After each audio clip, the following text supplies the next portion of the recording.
Now we can go to the show. The truth is, Jennifer Lopez, if you've noticed, and I'm not a conspiracy guy, she gets married, then does a wedding about getting married. No, she gets married, then does a movie about getting married, then gets married, then does a movie about getting married, then gets divorced, one more movie about getting married. Does that sound like it's possible? I see where you're going with that. There's a lot of machinations. You have a PR person, FYI, it wouldn't be bad if you were seen dating so-and-so. That's true. Clicks and views, David. I know you think it's romance. Emily Ratajkowski we're trying to do good work, but it's all about clicks Eric and views. Andre. Who is? Emily Ratajkowski. She's on a real tear. Emily Ratajkowski. Yeah. Get with the program, Dana. She should shorten that to Emily R. I think Ratajkowski's too. How about Emily the Rat? That seems kind of mean in a way. No. Calling her a rat. I'm just saying. Cute. Ratatouille was cute. I turned down the voice of Ratatouille. No, you did not. Yes. We just stumbled into it. I went and visited Pixar. They wanted me to do the lead rat. And I said, it was during Bush Jr.'s administration. It's during the bubonic plague. A French rat. I thought, this is going to go down. I don't want to be the guy who took down Pixar. Next thing you know, wow, 700 million. 700 M later. I don't make good choices. No. All right, we're going to talk about Jimmy Kimmel. First of all, how was your Christmas? Oh, yeah, that's nice. Horrible.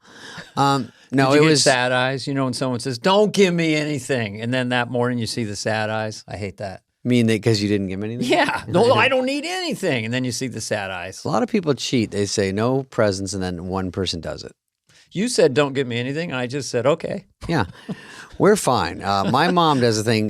She does two things. First of all, she gives you lazy bags, which are, it's a bag you get at the store with a piece of Kleenex and the presents in it. And I go, this isn't a present. This isn't wrapping a present.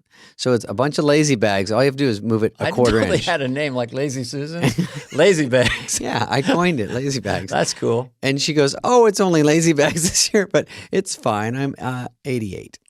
So she gave me that. It was great. And then, my mom was always like, oh Davey, because when I go home, she goes, ding dong. And I just stare and she goes, get the door. And I go, oh, what? Okay. And she goes, I go, who is it? She goes, who is it? I go, I don't know, Mom. It's your house. I don't know. Go check. And then it's like the neighbor girl who's 9. She made me a cake. She goes, Davey, she made you a cake. God, what a homecoming. And I go, oh, that's nice. Well, why'd you make me a cake? Because you're famous. I go, oh, okay. And then I go, oh, give her a hug. Don't be like that. Invite her in. Talk to her. Say hi. Do some jokes from grown-ups. It's so hilarious. You're on, totally on. You can't just relax. I can't. And she goes, oh, go ride bikes with her and her friends. When did you get like this? I go, Mom, I don't understand what I'm doing. You're going to go get on a bike without a helmet? Don't pull your showbiz routine on us. Anyway, I want to know my showbiz routine. But Jimmy Kimmel, you had a good Christmas. I'm just going to assume. It was fine. And I will tell you, Dana, I heard a lot about this Farley episode. I heard a lot of feedback. Mm-hmm. Maybe the most feedback we've heard on anything. I think so. What does that say? All positive, by the way. Mm-hmm. The most interesting thing was we were sent a email that gets sent in for the questions, the Q&A stuff. And we had a lot of response about people saying, it made me quit. It made me quit drugs. That was very emotional. Yeah. I got some of those links. Yeah. It was very nice that was an offshoot of this, which was not really the intention, but it's nice that it hit people home. Because it was, as we sort of sold it, it was 90% fun and laughs, and then now and then you just got caught off guard. And it's a very real situation, so we got emotional. People got emotional. Yeah, we tried to treat it with respect and dignity and not make it. So apparently people really liked it. So that was cool. It's very interesting. And, I'm going on my tour. My tour starts back up. Never-ending tour. And I'm going to Wisconsin. I'm going to Madison, where Farley's from. I'm going to Milwaukee. I'm going to Appleton. All the places I had heard about, and I don't think I've ever performed there. So looking forward to that and the others. Are you playing Green Bay? I don't think so. Because I'm trying to rally Aaron Rodgers out, by the way. How is Green Bay? I've been there to one game. Mike Myers and I, back in the day, were touring together, and we played, I think it was Green Bay. Schwing. And they said, they said... I say it like 60 Minutes, not in serious. Schwing. We saw in Wayne's World too. I did that bit where Garth was just hanging out and he was having a conversation. So anyway, I didn't know what to say to my dad, and a girl while I swing. Anyway, so that was like the only time Wayne and I got in a fight. Swing, swing, swing. He would hit him like, boneritis. But they told Mike and I they love it when you say cheeseheads. So we're up there as Wayne and Garth, and we started going, "You're a bunch of cheeseheads," and we started chanting it, and they started getting really, really mad and booing. Oh, they tricked you? Yeah, we had to cut the show short, jump in a car. Don't look back, Garth. Luckily, you weren't playing so Ratatouille. don't say, "Hey, you cheeseheads," even if they tell you to as a joke. Jimmy Kimmel is going to do that sounded like a hard cut. Jimmy Kimmel is going to interview us today. He's a friend of the show. Mm-hmm. You've done his show a lot. I've done his show a lot. Guest hosted. He's a great dude. You've guest hosted too. And Jimmy, we thought of this weird idea where we get all these questions. So why doesn't someone interview us? It might slow us down from talking over our guests in the future. I don't think it will. I've practiced, during the holiday break, I practiced talking over. Like my wife would say something, I'd just jump in. She goes, "What are you doing?" I go, "I'm just practicing talking over." I know. I took a cutoff class on the Learning Annex, and I practiced it at Thanksgiving dinner. I just stop everyone in their tracks and go, "So, a story about me." And they go, "Oh." Actually, the truth is, I would listen. I go, during the holiday break, you should listen to the podcast. Yeah. Every time I talked, I said out loud, "Shut the fuck up. What are you doing?" If I hear a clip of me on that thing, I'm like, even when they show those little beginnings, like a minute of audio to promote it, I go, well, can I just shut the fuck up? Because the guest goes, "Well, I like pancakes." And then I do 7 minutes on how I like pancakes before they can answer, and then they forget. So anyway, we never said we were good at this. We're going into season 2 with Jimmy Kimmel, but people ask, well, how did we get on an SNL? What's our story? So Jimmy really asks the tough stuff. He digs deep. He mines a lot of gold, some silver and some sand. Up to you to decide. He came at it a little different, right? Because we feel like we've told this story on other podcasts, but he actually really worked hard. He had a stack of notes and asked us a lot of intense questions and asked us a lot about hosts, which was an interesting take. Yeah, it was. At first, I didn't know if he knew he was interviewing us because it was like he was just sitting there, and I go, "Does he think he's being interviewed?" Yeah, but I was like ready for the hard stuff, and it was really like Prince Harry and Meghan. Here's a tease. He embarrassed really me accidentally because I won't say the name of the host. You'll listen to it on the podcast of a host of SNL. Yes or no? Did they host? And I said no, and they had hosted. Oh, he was doing when that. I was a cast member, but I won't say it, so you have to listen to find out. But that was all due respect to that person who I forgot. I spaced out. Sorry. So listen to it. Here it is. We've talked enough, and here we are talking a little more.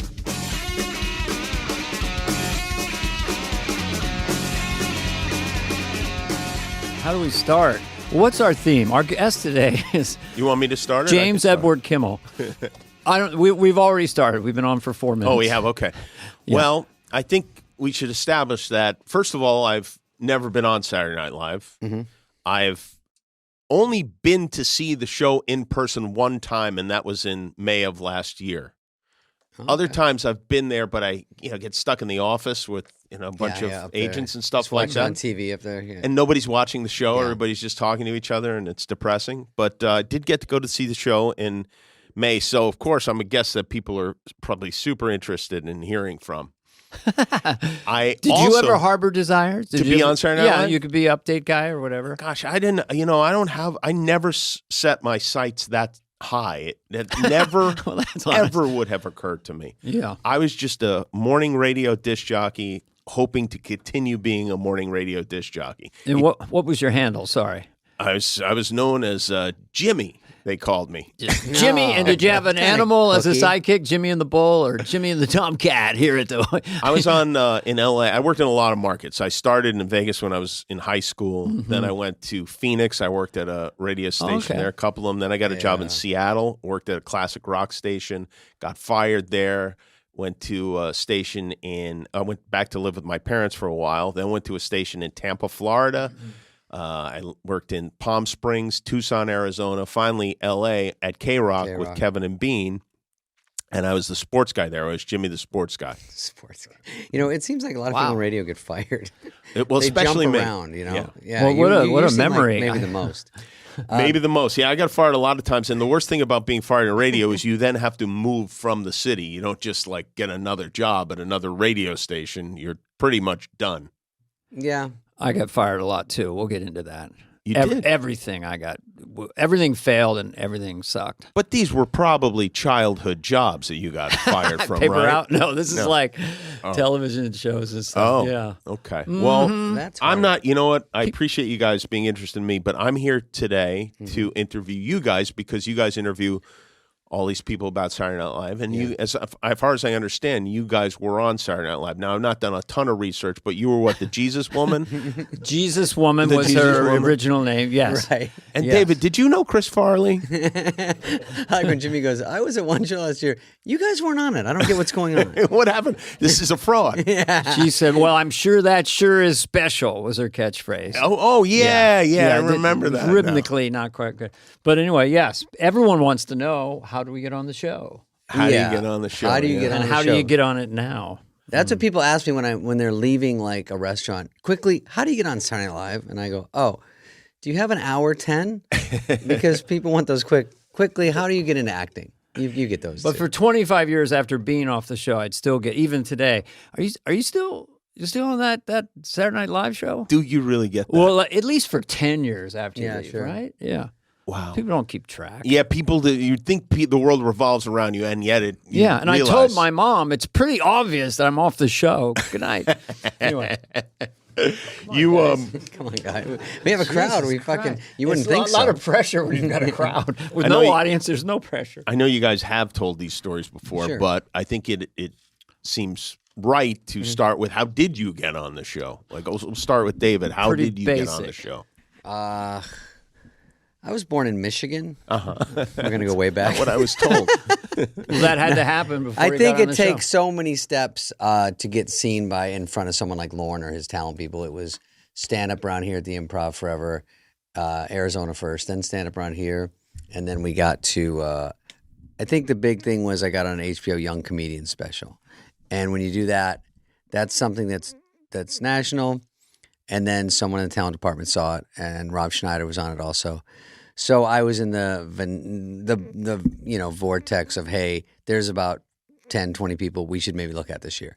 So we were brought out for an audition. Rob and I did it together and did a stand-up comedy club in New York. When you say you did it together, you did individual performances, Yes. or you were working as a team? Yeah, and Rob and I weren't a team, but we the same management, and we were buddies. And we knew Sandler, we knew Judd Apatow, we knew a lot of guys we were doing stand-up with who eventually, like Sandler eventually got on pretty quickly after that. So we went out, auditioned with another comic, and did okay, not great, but they were looking at the writing, and then they hired us as writer-performers. So you submitted a packet of no, sketches? thank God, Lord Jesus. They were looking at the writing as far your as the stand-up, jokes yeah. that you were doing in Yeah. your stand-up. Oh. And Dennis Miller told me, you don't want to kill too hard, Spudley. It's a fucking red flag. I go, Christ sakes, I didn't yeah, even- they want to mold you a little bit. You come in at an 11, they kind of back off from that like it's a hot plate. at Yeah, a he goes- Boy Scout jamboree, all right? They don't want you to be a polished road hack. I So- love doing Dennis because my IQ goes up and my vocabulary expands. Jeez, fly on the wall, huh? Okay, that's a catchy moniker for something. And Dana- Everyone loves those insects. And no offense, David, but Dana, it seems like it's like your talents. It's very obvious why you got the job. I mean, because David's just a funny guy. backdoored it, yeah. He's not doing characters. No, you're a lot right. of- You're right. It wasn't as easy as you would think. Based on my own personality or insecurity. I mean, it's a longer story, but basically the brass tacks was I did a kind of cattle call audition at the Punchline in San Francisco. Al Franken was at that one.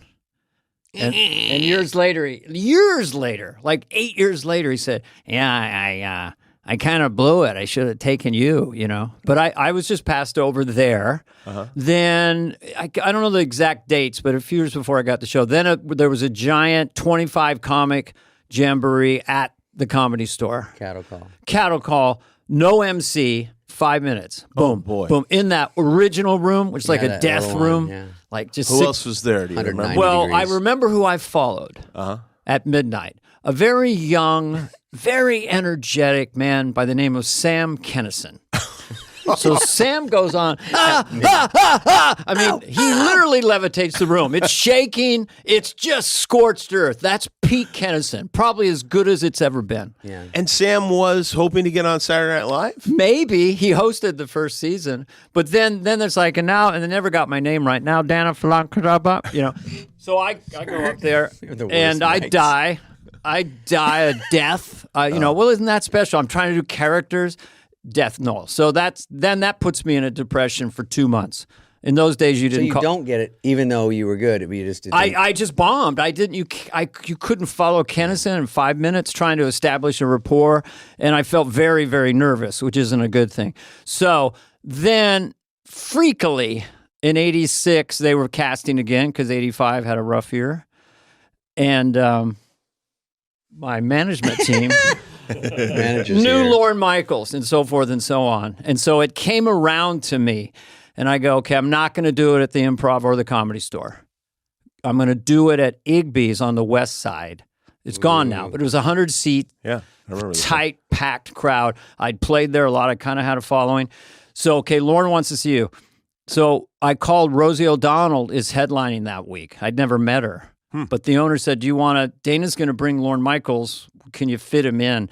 So I went there. My wife and I are driving there. And I'm as nervous as a human being can be. I didn't have the confidence I got later. Just thinking, oh, man, this is it. You know, I auditioned a lot. I've been in L.A. a lot. And we went to get some gas. Our car was out, and there was no gas in the gas station. We just both remembered that for years. We don't have gas here. What do you mean? We no gas, no gas. You know, so it's just one of those things you remember when you're scared out of your mind. So I go there. I meet Rosie O'Donnell, and she seems like her maturity and confidence, like she's 50 years old. She was completely, fully formed. Just, hey, what do you want to do? So we kind of drew straws or talked about it. I'll go on first. But this time I get 40 minutes with a real audience, not an industry audience. And so I'm waiting off to the side, just like, well, let's see what happens. And I see, I don't know what order they came in. I think it was Brandon Tartikoff. I think Lorne second. The head of the network, Lorne Michaels. And I'm like, fuck. And then it's Cher. What? And Cher. She got a vote? Because I didn't have enough pressure on me. Tiebreaker. But they walked like from behind a curtain. Here he is, the head of the network, Brandon Tartikoff. And the guy who discovers all comedians, Lorne Michaels. And of course, ladies and gentlemen, Cher. Do you believe in her? You know, so she's singing and dancing. So anyway, I go up. At that point, I had turned down a pilot spinoff from Punky Brewster 2 years before called Fenster Hall for $30,000. I finally said, I can't take the punishment anymore because I was being cast a lot as a cutesy, nice guy. $30,000 a week? For the pilot. Wow. So then I just did stand-up like crazy in San Francisco all over. So I was in pretty good shape. I would give my set like a C minus, but Lorne says later, I was already thinking about how to use you on the show. So you'd have to believe that if Brandon comes to the audition, and you know these executives don't want to go to anything ever, and Lorne comes, and then they say to Cher, "Hey, why don't you join us?" Well, that they you probably were in pretty good shape going into that. They gave me confidence. Brillstein Gray, Mark Gervitz, Bernie Brillstein came to see me a month before this. Now, Bernie, if people are listening now, was kind of like a big, lovable teddy bear Santa Claus. Yeah. In those days, he was probably 50, but he seemed like the old timer of all time. He saw me, and I'd seen people pass me over a lot. You know, he saw me and went, "We're not even going to give him to Saturday Night Live. He's a fucking movie star." That was a direct quote, you know. But I go, I kind of want to be on Saturday Night Live. You know, it's only my childhood dream. So I had to let go of this management before who didn't want me to do the church lady. Oh, wow. I got standing ovation at the Comedy Magic Club. They got me in the back room, and they said, you got to stop doing the church lady. It was only 5 minutes out of a 90-minute set at that point. And they go, you're coming off gay. You're coming off gay? What is my... Well, isn't that... I mean, I guess so. They don't get on TV. But anyway, I was able to... Yeah, we don't want them around here. So I was able to jettison that management company. That's all right. And go with Brillstein Gray and Goritz, Brillstein Entertainment Partners. And that changed everything for me. And then the Igby's. And then I had to audition another time a week later or something. And I thought Jim Carrey was there. I know I met Phil Hartman, and we had to go do the audition, kind of like they do in 8H. It was just 10 people and me up there doing shtick for everybody. And Lorne would kind of tilt you, I think, to test you. Do you think those terribly tense situations are hurdles that they want to see if you can clear those hurdles? Because ultimately you are going to have to be on the show live and you can't melt down. In that situation where you're kind of vulnerable up there, and I knew Dennis Miller, he was sitting there, and Nora Dunn, and Lorne would kind of dig at you a little bit. We've seen enough of that. Do you have anything else? Mm-hmm. Right in the middle of your audition. And I think it was a test to see when the red light comes on and it's 20 million, 3, 2, 1, your life, your career, your family, all your loved ones counting on you. Boom! Can you deliver? So, but if I could, it was just from the 10,000 hours in a club. Dana actually, a different path, obviously more built for SNL than me. And when he went out, his first show was cold opening church, and the lead guy in a lot of sketches, I was worked in almost too slowly, so it was more frustrating to go year after year writing for these guys, helping, writing update jokes, getting in the background. So by the time I go on, it's not quite as terrifying, but still terrifying. But as I'm sure for Dana, just that first time, even though he's a seasoned performer, it's way, way different. This is the only thing that really matters. More people see you that first sketch than all of your stand-up combined in your whole life. Yeah. My entry in there was 86, so that was pre-18 cast members. So they had purged the year before. We had John Lovitz, Phil Hartman, and myself as the primary men, and then we had Nora Dunn and Jan Hooks, the late great. And Victoria Jackson. How many? That was it? 6 cast members? Six main cast members. We had Kevin Nealon as a feature and A. Whitney Brown, Dennis Miller. So then when I got on the first show, that I was there for a month. I was at Lorne Michaels' house for a month too, which is a whole other story. But I worked on the church lady character.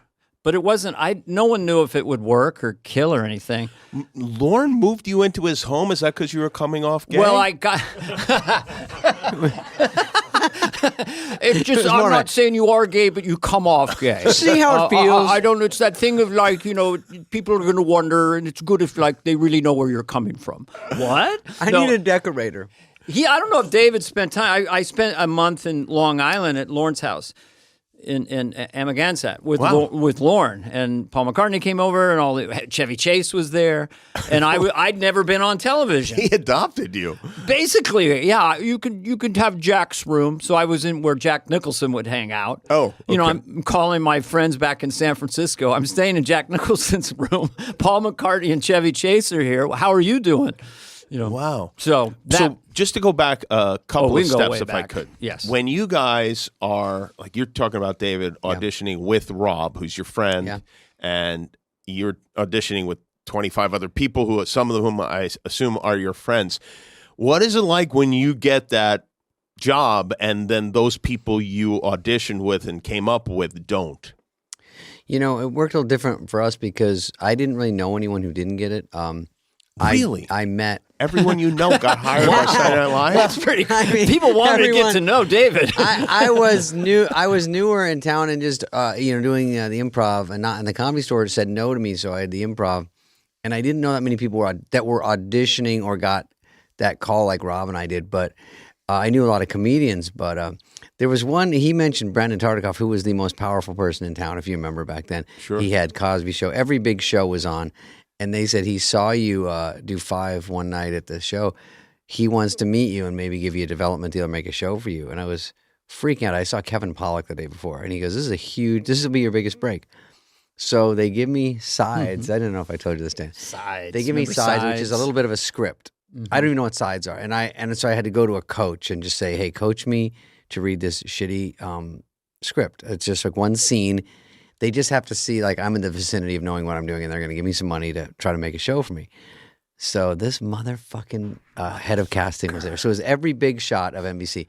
I'm waiting, shaking in the in the waiting room of NBC, and we used to call Brandon call him tartar sauce.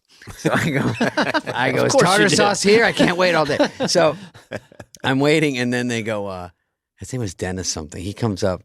And he goes, oh, they're going to see you. It'll just be a second. There's one more person there having a meeting with him.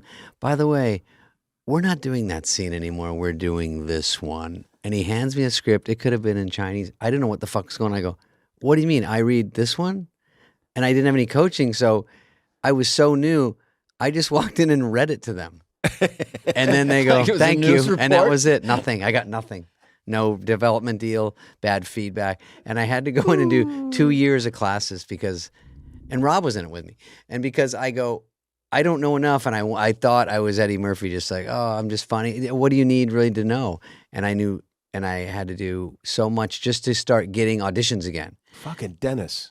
God, Dennis is that always motherfucker. there. Yeah, it wasn't Dennis Miller. It was Dennis, head of casting, and I was just, it was like slow motion, switches the scripts. I look at this one. I probably turned it upside down at first. He's like, no, it's this way. And I'm Isn't it funny looking back now? Now you'd go like, no, I'm doing the other one. yeah, That would like, be the end of it. No, I know this one. But no confidence at all. Just like, do what you're told. I should have taken the 2 years of acting lessons. I once read for Paul Newman and Joanne Woodward Holy for shit. Tonto and Son. And they would pair us off. And The gay kid? Yes. Yeah. And I was with this really good actress, and they paired us off. And then Paul Newman was so charming, and she had a little dog, and he had Red Sox on, and I bombed so bad that I ruined it for her. I mean, it was, and then Took her down with you. I can't. We walked outside and I go, that was kind of weird. And she goes, yeah, it was kind of fucking weird. And then she got in the elevator. Can I read with someone else? I was so bad I destroyed other careers. Yeah. It was not a good. But I did a lot of shit like that. Who did you leave behind, Dana? Who was your comedy friend? Well, I would say that Kevin Pollak, we did a lot of stand-up together, great impressionist, great actor. Mm-hmm. The planets never lined up for him, but I thought he would be, They did elsewhere, obviously. But he's not done on great. Live. Yeah, but that would have been a natural fit for Kevin. Did you go, when you guys were in there, were you pushing for your friends? Oh, no. The guy who Not was, immediately. The guy who you wanted to hire people that you felt you could compete or dominate. You didn't want to hire anyone that good. You didn't want Jim Carrey in there. Yeah, I don't know. What's the deal with Jim Carrey? Is that true? Or is there some truth to that statement? Well, you have no control over that, first of all. I know that it came down to, I think, for the final spot, Lorne, as I remembered, said, well, maybe somebody tall like Chevy. And I had been living with Kevin Nealon, where I met him before I got on SNL. Somebody tall. That's what I remember. And I go, I know a tall guy. Not even that funny. Just really So Rick tall. Overton was right in the lane. The great Rick Overton was right there. Yeah. So Kevin flies out, and with his style, he was just standing in his height. God, was he tall. Oh, still is. Yeah. He's one of the tallest comedians I've seen. Lawrence, you're hired. He hadn't even started doing his comedy. We want you because you're tall. But anyway, then Kevin nailed it at just standing there. His stand-up is so casual, you didn't even know when he starts or he ends. Yeah. And he killed. And I think Lorne in those days did it a little bit like a sitcom. Like you want these different flavors. Like Phil had his lane, Lovitz had his lane, I did my thing, and then Kevin. Well, Dennis. if you have sketches, you go, okay, who's going to play the dad? You know what I mean? Yeah. That's a legitimate That thing you makes don't sense. think of. Phil. And then you go, Phil's Phil's a gonna solid play. dad every time. Game show host, going to be Phil. Right. If no one else Exactly. is around. That's He was the glue. I think it was my nickname, doesn't have to be. We called him the glue because he kind of held the show together. He couldn't. I called him the sticky stuff. common and then, problem. You need some glue on that microphone. Oh, no. No, Jimmy. I've always had mic problems. By the way, when I got there, it was me and Robbie, and then we were suggesting maybe writers, Fred Wolf and some other people, and then Sandler was, I think, our first one we kind of pushed, because Farley and Chris Rock came right after us. So we did 4 shows. I remember Dennis is like tough love dad. He goes, you better get something on or they're going to get rid of one of you dudes. I mean, fucking, you don't bring a guy back, you can't write for shit. I'm like, 4 shows? And I thought, oh, that'll be easy. Meanwhile, you can't even look like you have a decent script at read through. Everyone's like, it just so stands out as shitty, until you know what's going on. Yeah. And you're competing against all these great writers. So we have 4, then we do the summer. We do come back, but when I walk in, that's Rock and Farley. So now those guys get to be our crew. Sandler gets there maybe 3 months later.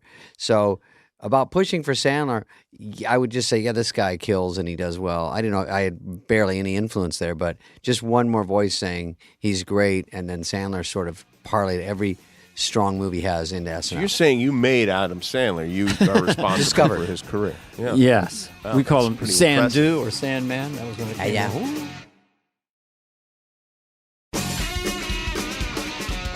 What was it like? I still think it's crazy that Adam Sandler was released from that show. I mean, is it fair to say he was fired from the show? I didn't even know that, honestly, till like a year ago, because when he Farley hosted, and he Sandler talked were about it. so big on the show. Yeah, did you hear this? Because I heard he was fired, but sometimes I think things just peter out. Like, had he done Billy Madison? Was he kind of on his way? he had done big movies, and so had Farley. It was time. I should have just gone, but they were going to something. And I wasn't, so I said, I'm going to stay another year. But then that felt like I was... But you were invited to stay another year, and it seems so crazy, especially... That I was and they weren't, yeah. No, not that, but that Adam Sandler was unquestionably well, he was, I think he was too big a star, and maybe... He got fired for being too big a star? I don't know if he got fired. I don't really know. He says he got Do you want to get on Yeah. the mic for a second, manager? Did he get fired, or have you heard, Mark? I believe he was fired. And I believe Farley, so, too? But it seems... It seems insane, but I'll tell you, Adam was a man with a plan from day one. I mean, he would, even before he started to score on the show, he started doing stuff with Robert Smigel, and he goes, yeah, he's a great writer, Carvey. I'm going to put him in all my movies. And I was like, what? You just got here. Adam had, for whatever reason, he had Frank Sinatra confidence. And I asked him once, where did it come from? He said, my dad would go to the Little League game. Adam was a pretty good player, but his dad would go, look at that kid. That's a ball player. That's a ball player. And then his mom, when Sinatra would come on, she'd say, you're better. You're better than Sinatra. So he had both sides. If you can try to create someone with that drive and talent. But yeah. It's funny. A lot of comics, they do it to prove their parents wrong, but it sounds like Adam had the entirely opposite situation. You're not a good baseball player. You're a human god. I don't know. Maybe for people out there with a baby. You just need think one cheerleader, hopefully. My mom was a huge cheerleader, and my dad was gone. Anyway, Dana. But you don't have any daddy issues. My dad, unfortunately, stayed, and there was a monster in the neighborhood, and it was Dad.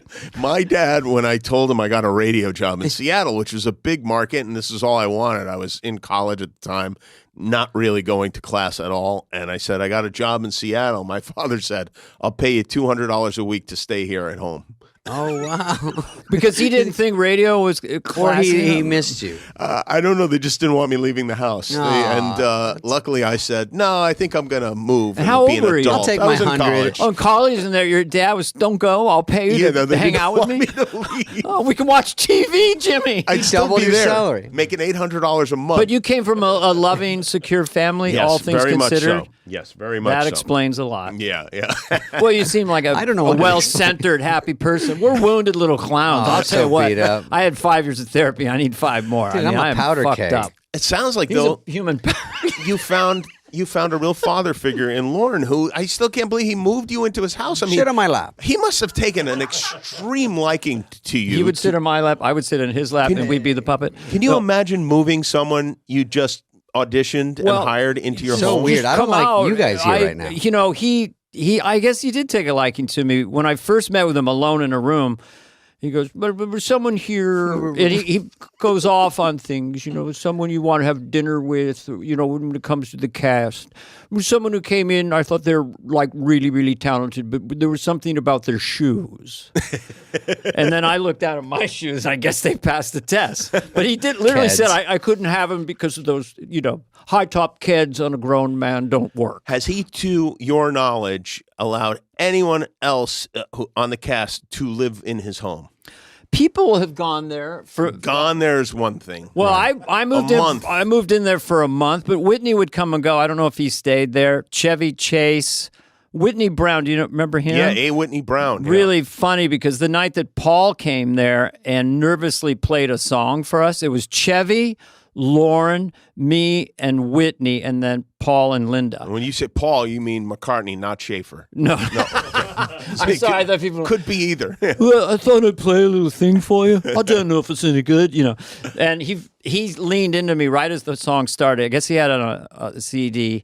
He goes, sometimes when you're writing, you try so hard to live up to whatever, you end up ruining the fucker. This is him saying it to me right as the song goes on. So he's very vulnerable. The song plays. There's a pause.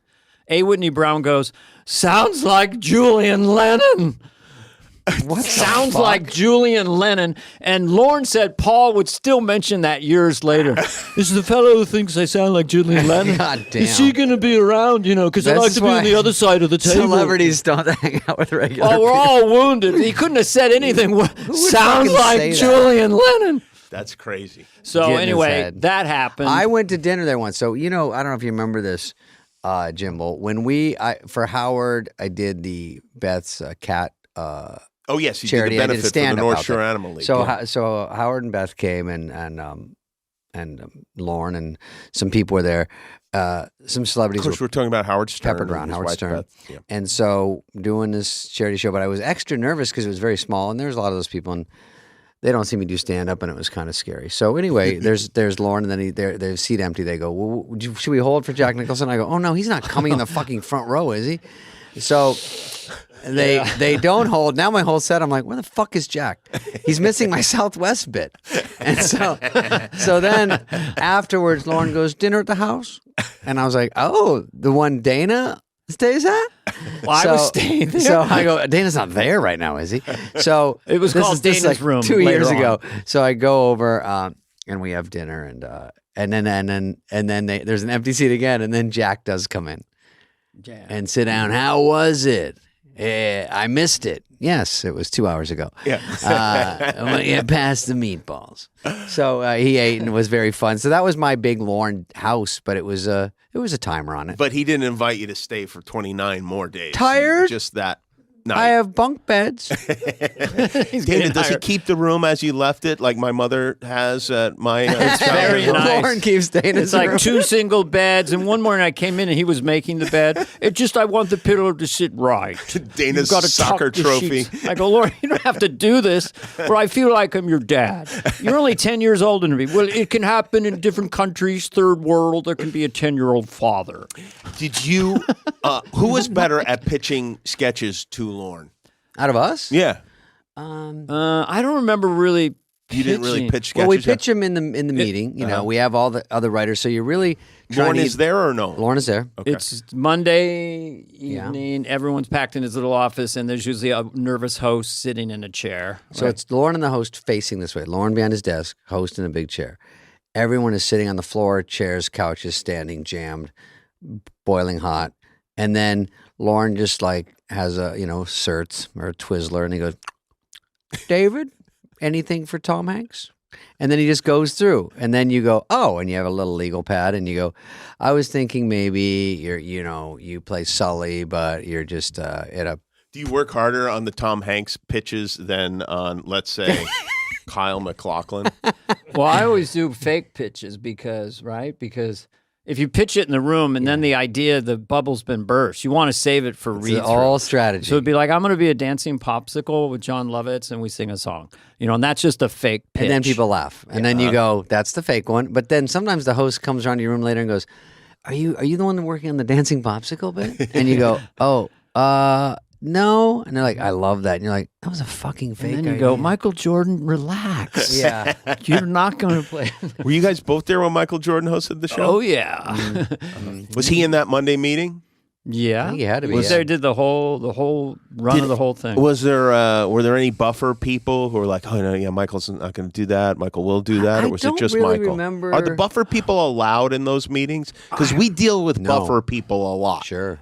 Really? And the buffer people often demand do a disservice to the people who need to get the laughs on the show. Like where they never hear the actual idea. Yeah, they never hear. It's They're turned like, down no, before it gets to them. He can't do that because he was divorced in 1975. And you're like, this doesn't really have anything to do with that. I think he would think it's funny. Let him decide. Well, the really fascinating thing for me that week with Michael Jordan was that, it's a fish out of water, the greatest player ever, but he's got a lot of sketches.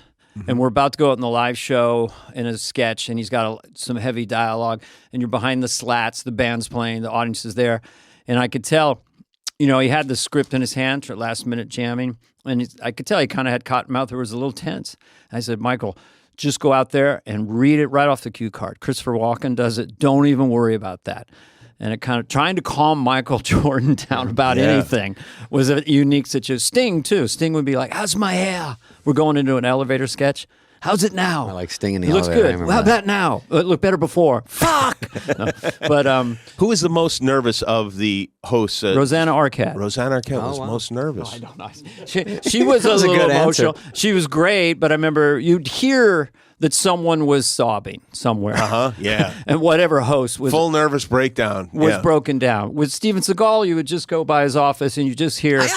All you'd hear is... and some woman having an orgasm, right? No, that's all you'd hear. You'd go by. And they'd come out and fluff up. I hope there was a woman in there.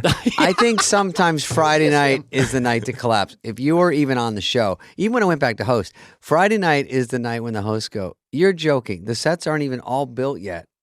And all the lines are different from read through. We haven't even rehearsed all of them once. The show is tomorrow, and that's if they cry or have a breakdown because they go, we can't do this. And everyone's it like... It happens so rarely. It seems like it should happen more. Oh, almost every Saturday night, especially the dress shows would go longer and longer, where you're still doing the practice show and it's like 10:45 and the real show goes on in 45 minutes. I go, they're going to put up an old movie tonight. We're never going to make it. This is the worst when thing you ever. Start hoping for an earthquake or something. Anything. Preemption of some kind. Jim Downey, who had such ADD, he would write really, really well, like at 11. Like right outside the office. He needed to get right down to it. He needed to be, no, you cannot procrastinate for one more second. He give you 5 gems at or they'd say it's in the cards. When you're going on to a set, it'll be in the card, so you're going to live read. That's how I order dinner. I look at the menu, and everybody orders. They come to me last. I'm like, oh, okay, I'll have the branzino. I have to order now. Yeah, time's up. Yeah, that's how it is. Some of these people, though, I'm looking through a list of some of the people who hosted the shows when you were both on, and some of these people have no business hosting a show like this. I mean. Really, I think this might have been right before you were on, David, but George Steinbrenner hosted the show with Morris Day and the Time. I love Morris Day and the Time. They do funny combos like that. Steinbrenner is a New York institution, and that's what Lorne, if you're New York-centric, someone from a play can get it. He loves New York, and his friends are from New York, so he likes to go, we got, the lead from... But there was a run there where we had... the second or third lead from some shows instead of the first. Here's the secret of the show, in my opinion. I figured it out yesterday. When it's good, it's good. When it's bad, it's good. So you're watching this billionaire owner of a baseball team try to do sketch comedy, and he sucks. Not his fault. I find that really compelling to watch live and watch people bomb. Do you find it disheartening when Kim Kardashian is on and she's funny and you go, well, okay, well, where are we now? I mean, I saw her monologue and said, what the fuck? Yeah, what are we? Are we ventriloquist puppets? Yeah. Well, here's the thing. When you become that famous and your comedy bit is all about, the entire audience knows what you're talking about. You've got to. But she landed that beautifully, and Chris Rock did say, monologue of the year. About Kim Kardashian. Yeah, it was really good. And it was just crushed. Also, it's out of nowhere, so you get extra points. Yeah. Because she scored so hard, a part of me did die. Yeah, right. Yeah. That's kind of what I don't like about what those celebrity roasts became, because it went from being a bunch of comics goofing on somebody they presumably knew to famous people reading lines a bunch of mean comedy writers handed to them. Meanest, angriest comedy writers. Yeah, the meanest, angriest. Yeah. What I don't like about that show, but Jeff Ross is great. The show's kind of brilliant, right? But I watch certain people like Jeff Ross. Yeah, he's a master at it. He's a master at it. Yeah. But I watch it and I'm like, ha ha ha. The person who's being roasted is ha ha ha with relaxed eyes, kind of ha ha ha ha. And then at some point you see the shot where there's wounded pain behind whoever is being roasted. You mean Chevy, right? You're talking about Chevy Chevy was the original. He was the fountain. Wasn't he the one where I watched and I said, oh, these guys don't even know him? And it went from Dean Martin none roast, of them knew him. Where it was fun, and they were like, Don Rickles would go, Dean, we've drank together, and they do a little joke. It was like, sometimes you wake up and your hair looks messy, and then everyone's like, ah. But it got so rough over the years, but they don't know each other. So Chevy's looking down at some guy he doesn't know, and they're like, hey, you fucking asshole, look over here. And they're like, are you talking to me? And then you're like, how are these people have any business talking to a huge star like this and then really taking their legs out? Well, yeah, although I think it maybe love it? says something about the person when his friends who are funny don't come to roast him. So maybe it means like they're like, oh man, he's not going to take this well, or maybe they're just like, I don't know. Have you been roasted, or do you want to be roasted? No, I've roasted, but I have not been roasted. Yeah. But you always get roasted while you're in the vicinity. Yeah, if you're in the room, and I've done like 5 or 6 of those, you get roasted, and sometimes you get like I don't know. Jeff Ross was in the elevator with Drew Carey, and Drew said it was one of the early roasts. He goes, "Who's roasting tonight?" And he goes, or it was the night before. He says, Jimmy Kimmel, Adam Carolla, and Drew Carey goes, "Anybody funny?" And Jeff, of course, reported this to me immediately, and I stayed up all night writing the most vicious Drew Carey jokes. I mean, I flayed him. I tore the skin off his body. See, that's why you're a success. That's why you're. And he was successful. like, "Jesus Christ!" He didn't know where it came from. He was probably just joking, you know. I remember an old Pam Anderson one. She asked me to do it, and I said, I'll send a video in." I was the roast master of that. Okay, I think I sent a video in because I'm changing my lie. I think I sent a video in because I go, I don't know in the room. I just don't want to really be there because you get caught in the crossfire. And I think that was one where they go, "Speaking of anal warts, Andy Dick is here," and the spotlight goes, and he's like, "What the fuck? I'm in the audience. Like, I didn't know I could get it. I was in the parking garage and I got wounded. Suddenly a light comes on. They call you at home. Yeah. Was he ever funny? I'm like down the block at Sardi's. Speaking of, when you're talking about Saturday Night Live and how one guy has to be the dad, one person has to be the mom, etc., that's kind of how those roasts are. In that, like, somebody's got to be the slut, someone's got to be old, somebody's got to be over. Yeah. And who is the mic dropper consistently? I mean, Norm Macdonald got famous for going against it with his corny jokes, which was hysterical. But Ross is the ultimate, right? Yeah, sure. He's the roast master. Martha Stewart got some good ones in on that one roast. Yeah, but that's annoying, right? I mean, she doesn't remember any of those jokes. Right? She thought they were recipes. You say this, and then it will scores. Kill. Yeah, the context of it. Some of these people. Jimmy Smits and World Party were on. Was I there for that? Spade's first episode. That must have made quite an impression on you. Was it? I remember he was skilled. He was good. I don't remember tons about that one. Most shows is really depressing because you go to read through. My first read through, I did Life Alert. I wrote it for Jan Hooks. I didn't know you should probably put the host in. I just thought you can write for the cast, the host. You learn later if the host isn't, it's got a better chance. So, because the host is partially picking.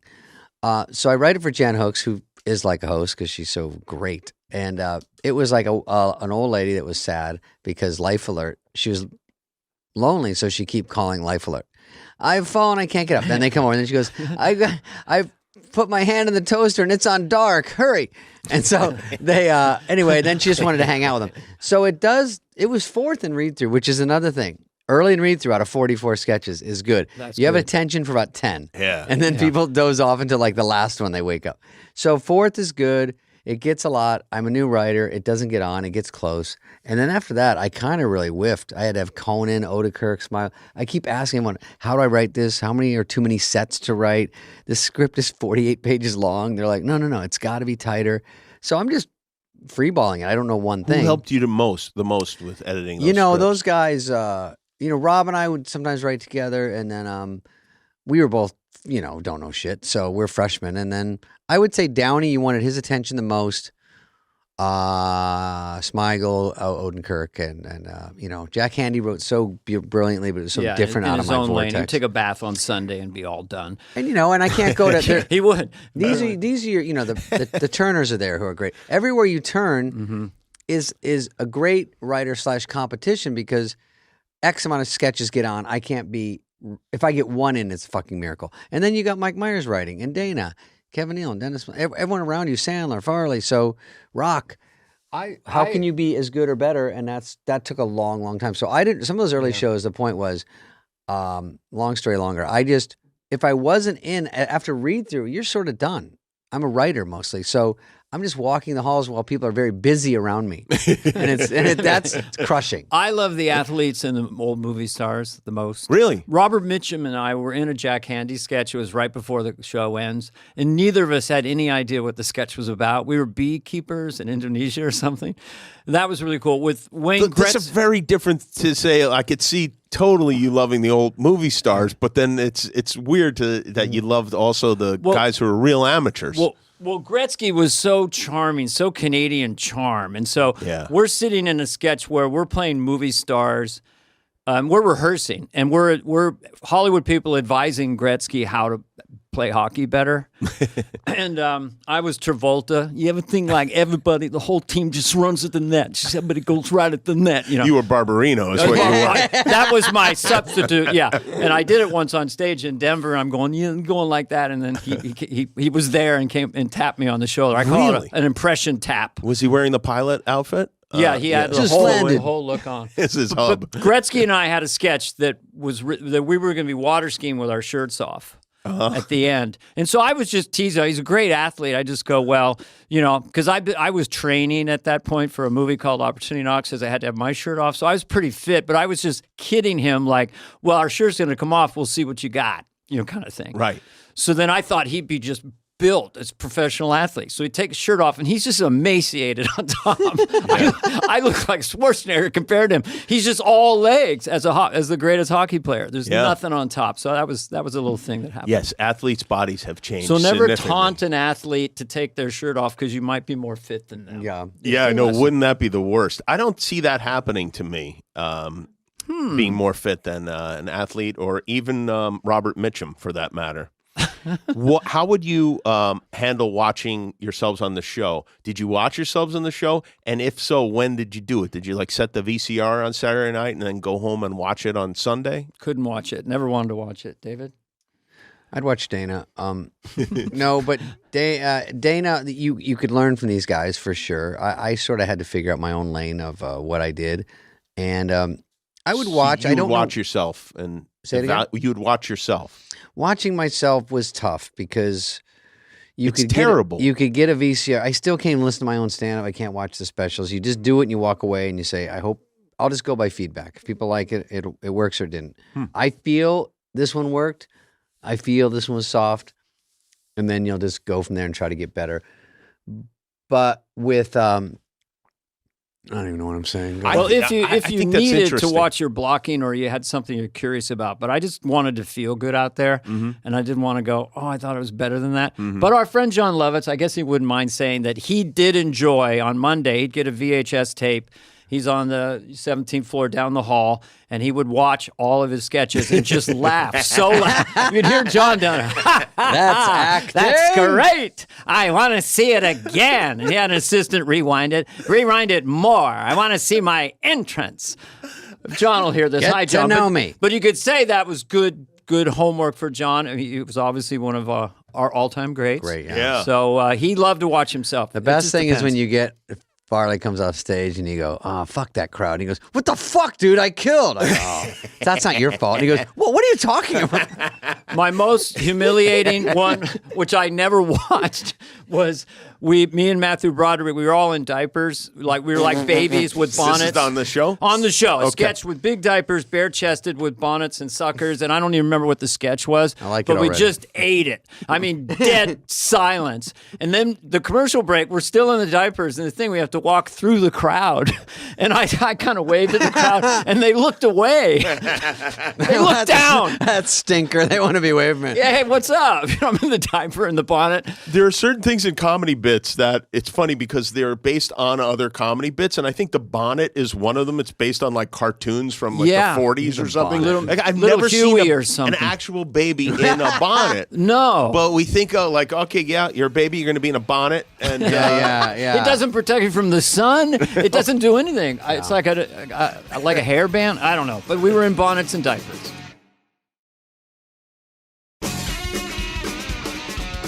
Did you ever go completely blank? And I know there are cue cards. And by the way, I do want to ask you something, because one thing that has bothered me consistently about Saturday Night Live for like, I don't know, the whole run of the show is the placement of the cue cards. Because so often, like you'll be sitting at the anchor desk or whatever and facing forward, because that's where the cue card, but you're supposed to be having a conversation with the person to the right of you. Why doesn't the cue card guy just move over a little bit and make it just a tiny bit more natural?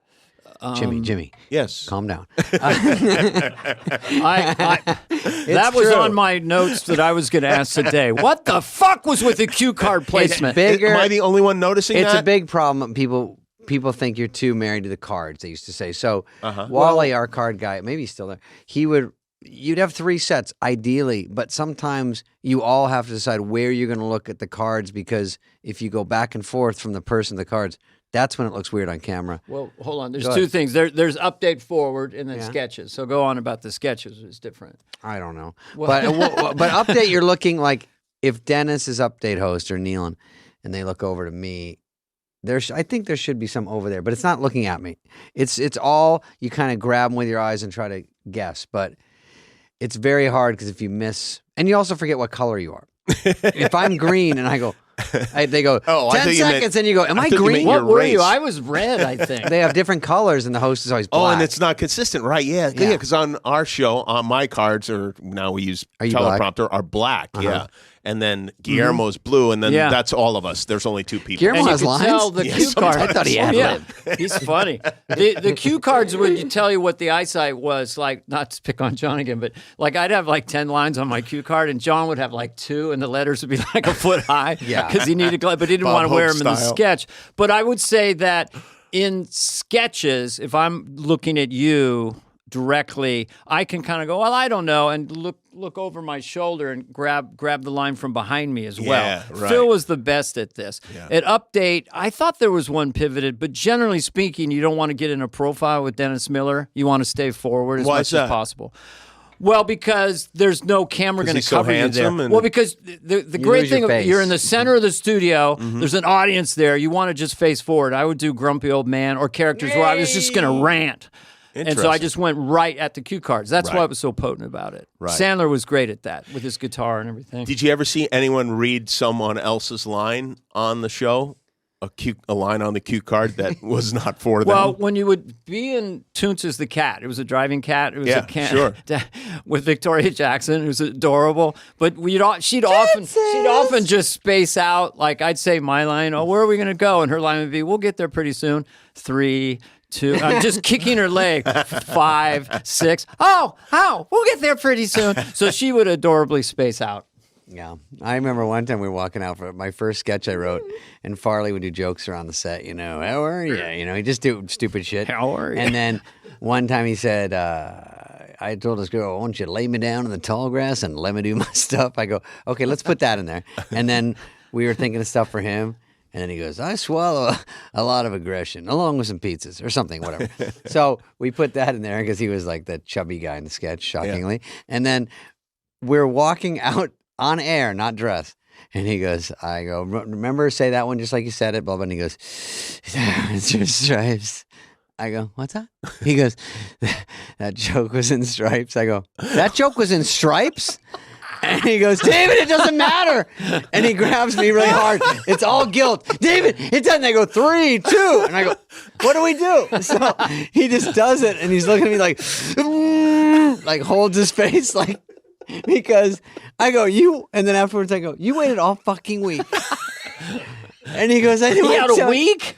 It was all week. We wrote it and he waited until it was live. He goes, David, no one knows anything. It's in stripes. They can't trace it back to me. I go, I think they can. I think they watch the sketch. You're not going to take the fall. I know. He goes, you're the writer. I go, you fucking ass. This is crazy. Listen to this lineup week to week to week. Steve Martin. Big. And James Taylor. Huge. Mm-hmm. This is to me, it's as good as it gets. Yeah. Mm-hmm. Followed by Rob Morrow and Nirvana.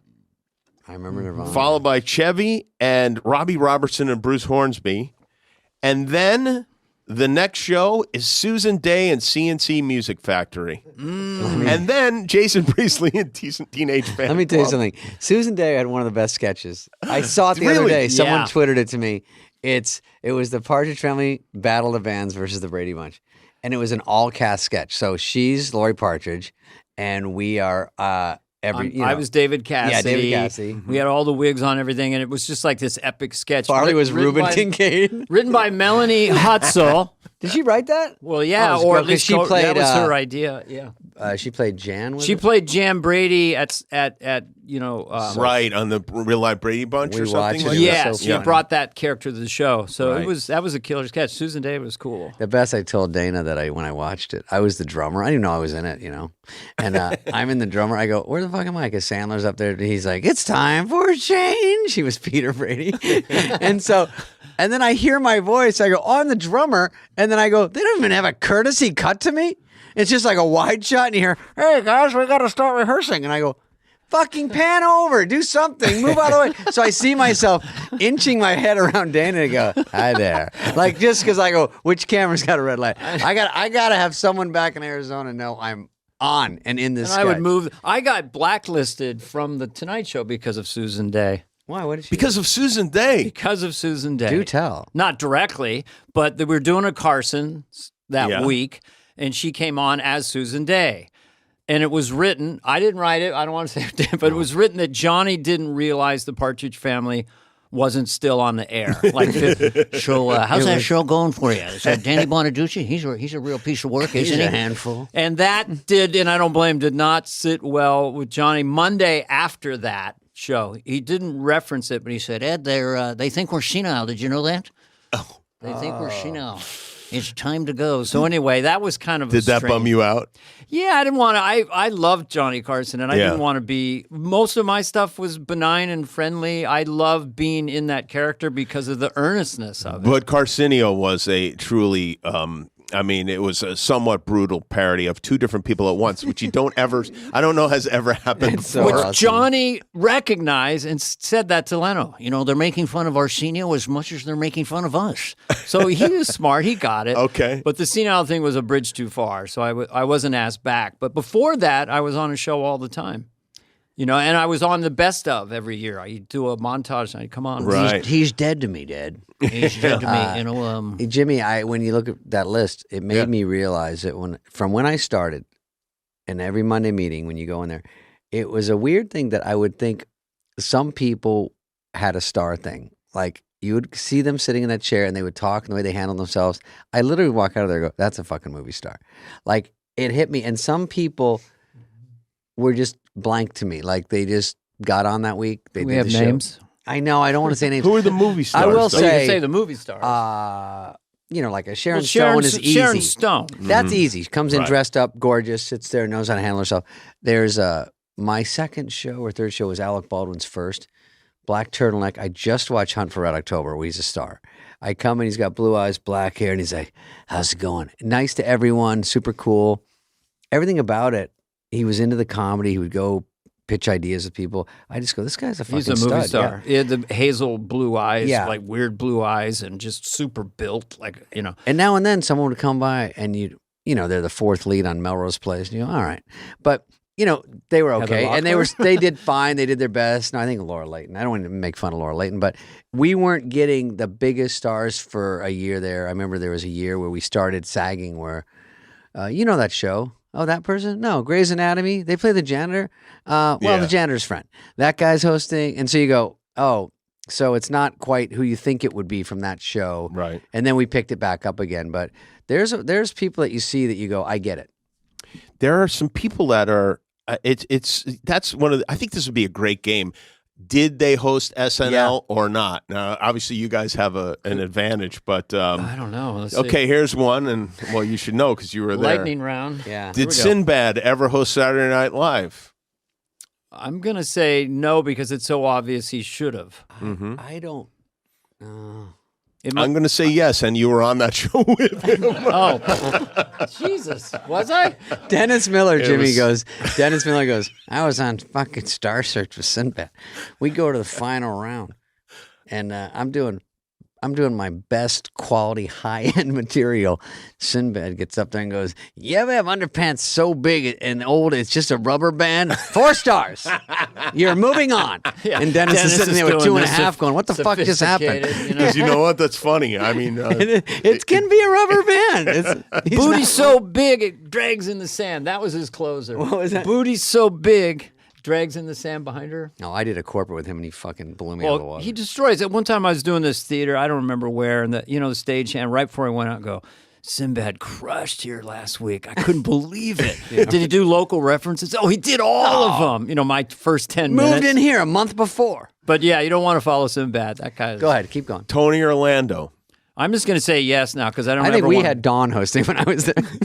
No, I just made that one up. I don't know. I don't have a. We don't get the main guy. I just thought of this idea. I wish I had the whole list, but Rob Morrow was on Northern Exposure. Yeah, right. He was. It was a big deal. It was. And Nirvana. I remember Nirvana. I remember Kurt Cobain sitting in the hall with Courtney Love, out of the dressing room, just sitting in the hallway by the page desk, and they camped out there. So you just walk by, getting ready, and they're just there fiddling around. I go, okay.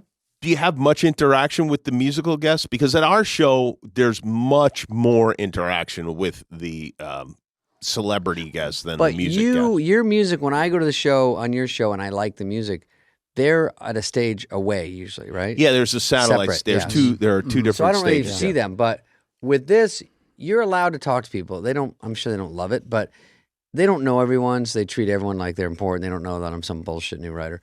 But you can go watch rehearsal during dinner.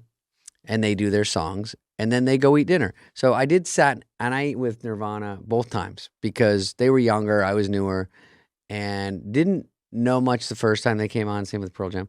Second time, knew them a little better, liked them a little better. Very interesting. Everyone's sort of on the same playing field and cool to each other. So we had a great time. Now, one time, I think Cranberries were there. This is stupid, but Marcy Klein was there. And they didn't, sometimes they don't do their hit song, and you get frustrated. Oh yeah, right. Yes. And so there's a deal with the record company. I don't know. It's above my pay grade. So I just stand there watching them, and I'm like, fuck, they're not doing Linger. And I go, all right. So I watch, and then the Marcy goes, do Linger, but they were recording it, and so she just goes, she's smoking. She's like, do Linger, and then and they were just rehearsing. So the guy goes, starts playing it, and then she's like, fine. You know the singer, she's Irish. Yeah, but her Irish, passed away, I didn't know it, but it came through because she was kind of walking through it. If you, and she's like, it's just your attitude. It's tearing me apart. It's raining every day. I was like, oh, she's Irish? Like, I never heard it in the real song. Yeah. But when she was half-assing it, I go, I love it more. Oh, yeah. And then Marcy gave me a cassette of that. She goes, we taped it. I was like, oh, fuck yeah. So they should do the best of not even dress, the best of rehearsal. The best of forced rehearsals. Well, I would tell you, if you're a fan of a band, because I had a guy who was Bob Shug was his name, Eric Clapton fanatic. So then he comes out to New York. He's in the bleachers, and Thursday, you're seeing Eric talking to his band. He's playing the song. He's doing this song. It's hours of immersive stuff into your idol. So that just changed his life. And then when he came back in the show on Saturday, Eric Clapton, he walked by. He was on 8H, and Eric remembered his name. Hello, Bob, how you doing?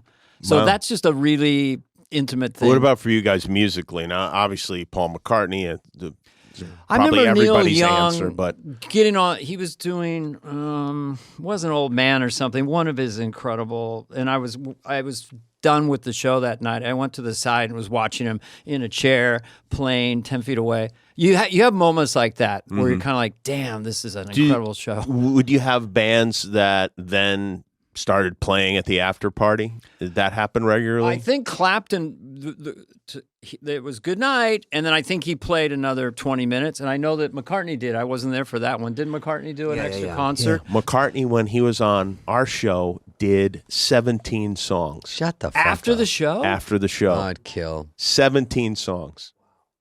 And the next night, Justin Timberlake was on the show, and he was not feeling well, and he comes to me and he goes, and we were like, you got to do, we closed down the Boulevard. We're like, you got to do at least 5 shows. There's a lot of people, songs. You get a lot of people out there. Oof. And he's like, he goes, how many did McCartney do last night? I said 17. He's like, fuck. He's like 6-7 years younger. There's only one McCartney. Isn't that the best, though, when they seem to enjoy what they're doing? Because so many times that's not the case. And so many times you see them, they're reading their lyrics off a teleprompter, and you go, I know the words to this song. How is it possible that you don't? I told Dana that when I have a long story about it, but in my hilarious stand-up act, but I went to Is one it of on Netflix now? What's the name of it? that one's out, but this is for the new one. What's the name of your Netflix special? What is it? Hey, buddy. Gervith, what's it called? It's called Nobody fucking knows. Coming Off Gay. Oh, no, wait, that's...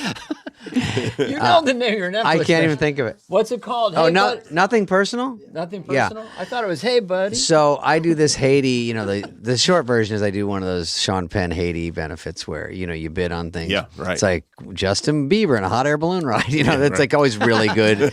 Hey, win a rocket ship to Mars with Elon Musk. I'll do that. You know, that sounds fun. But everyone's rich and it's a lot of peer pressure. And so I see tickets to McCartney front row and Springsteen. And I go, this is like up my ass, something I would do. Yeah.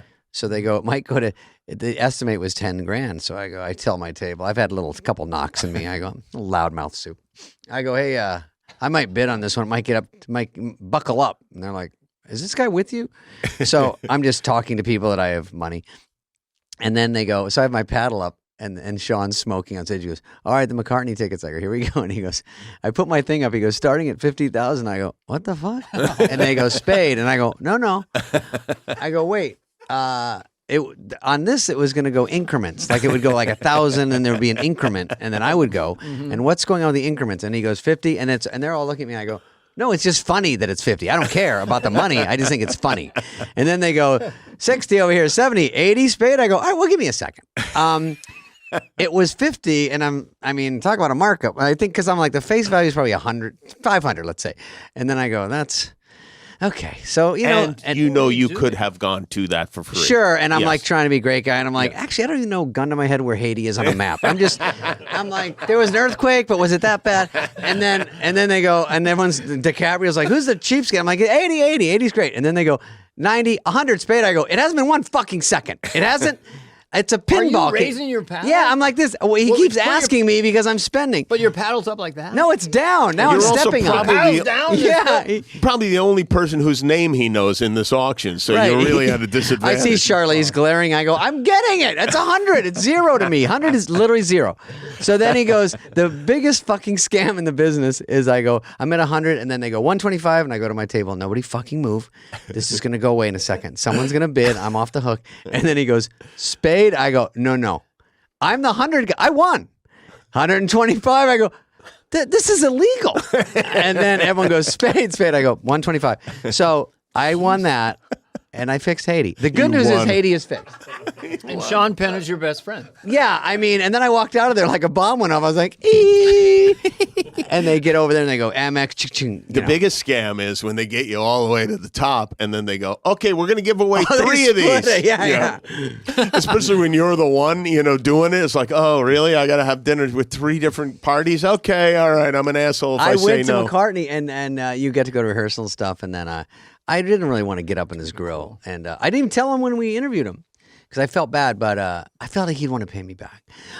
So and then I met him and he was super cool that night. So, but I don't know if he even knew. I think he was just being nice and heard I asked to meet him. And then did you guys do that thing with Paul McCartney where you didn't talk about the Beatles to be respectful? Well, that's still something I have nightmares about.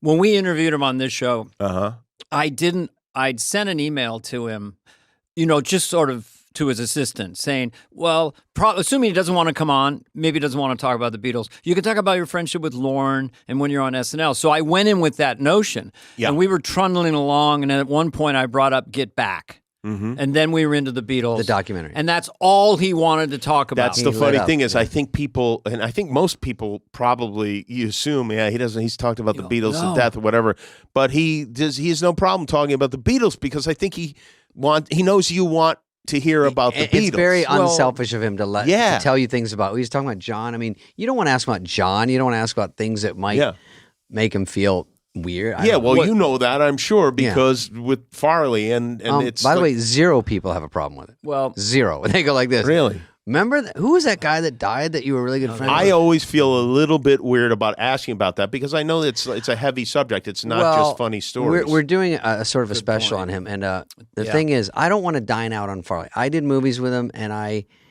kind of didn't want to separate myself from him, but I just want to not feel like the Beatles. I don't want to feel like I don't want to talk about it. I would suggest this, and maybe this will make you feel a little better. What would make Chris Farley happier than hearing you tell stories about the funny things? And a lot of his other friends, too. That's true. Yeah. I would want people to say funny things, and I wouldn't want anyone to feel awkward about talking about me. And so Chris was obviously a huge part, I mean, one thing I didn't tell Dana is I used to have a phone machine, and in the old days when it was actually the weird part when it went from cassettes to digital for a minute, and then they were kind of just on your phone, but it's a physical machine. And so I realized once everyone's leaving such funny messages that I kept them, and I go, I just will have this for life. Maybe it'll be an album, maybe something one day, but it's far late. And these guys, when you have a phone machine, they just do, it's like a show. It's like Sandler. It's like beeping here. Hey, Debu. Hey, yeah.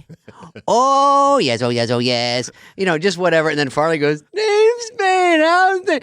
Good, good. I says.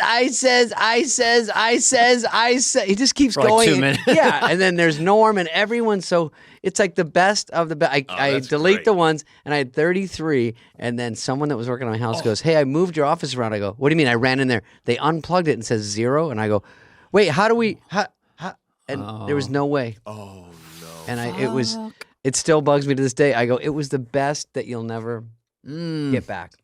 But I think the reason Paul doesn't mind talking about it is because the Beatles songs was like a wave that was cresting. And I think they're even bigger in the last 10 years than they were 30 years ago. Yeah, for sure. Because it was too much incredible music, 200 masterpieces. And then it was just sort of Paul doing his stuff, and they kind of got lost. They were always huge, but now I feel like it's this 10.0. Oh, yeah. And then he decided at one point to do the songs that were traditionally considered Lennon songs. He opened up with Day in the Life. He's doing Strawberry Fields. So he's at peace with it. But I didn't know that, but we did get into about 30 minutes of the Beatles, which was great. David, you told me a long time ago, you're on the show, that celebrities would get upset with you, and I think everybody knows the stories about Eddie Murphy or whatever, but I never heard that. About jokes that you would make during Weekend Update. Mm-hmm. Hollywood Minute. Yeah. I'm sorry, Hollywood Minute. Did you have any besides that Eddie Murphy? Did you have any uncomfortable run-ins, meetings? Did you start to? Well, it was getting not to be go places. Problem with publicists and people, and then like anyone, talk shows, you do jokes about people, and you sort of forget them that day. But you run into someone, and then you get a weird vibe, and you go, "Oh wait," and you have to rack your brain and go, "Oh boy."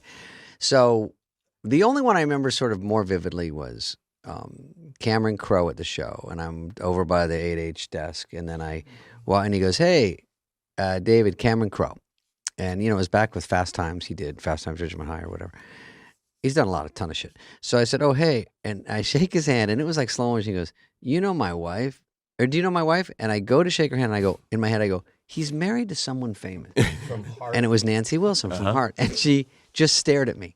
And she goes, "You were talking shit about me and my sister." And it just stopped, and I go, what are you going to do?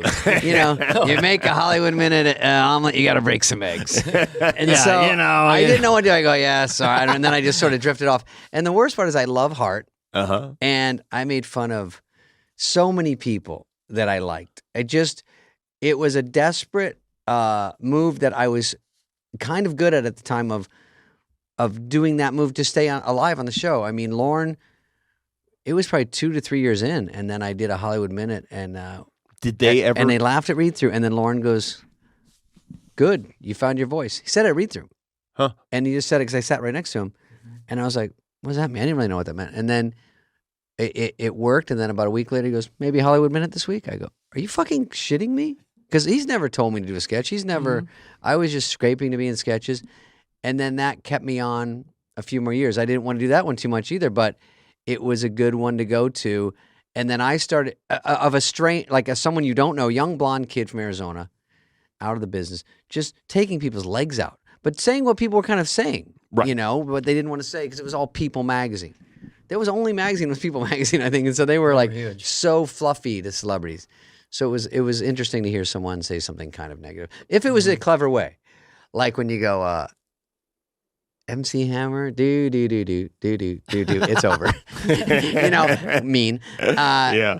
Julie Brown, wubba, my career's in trouble.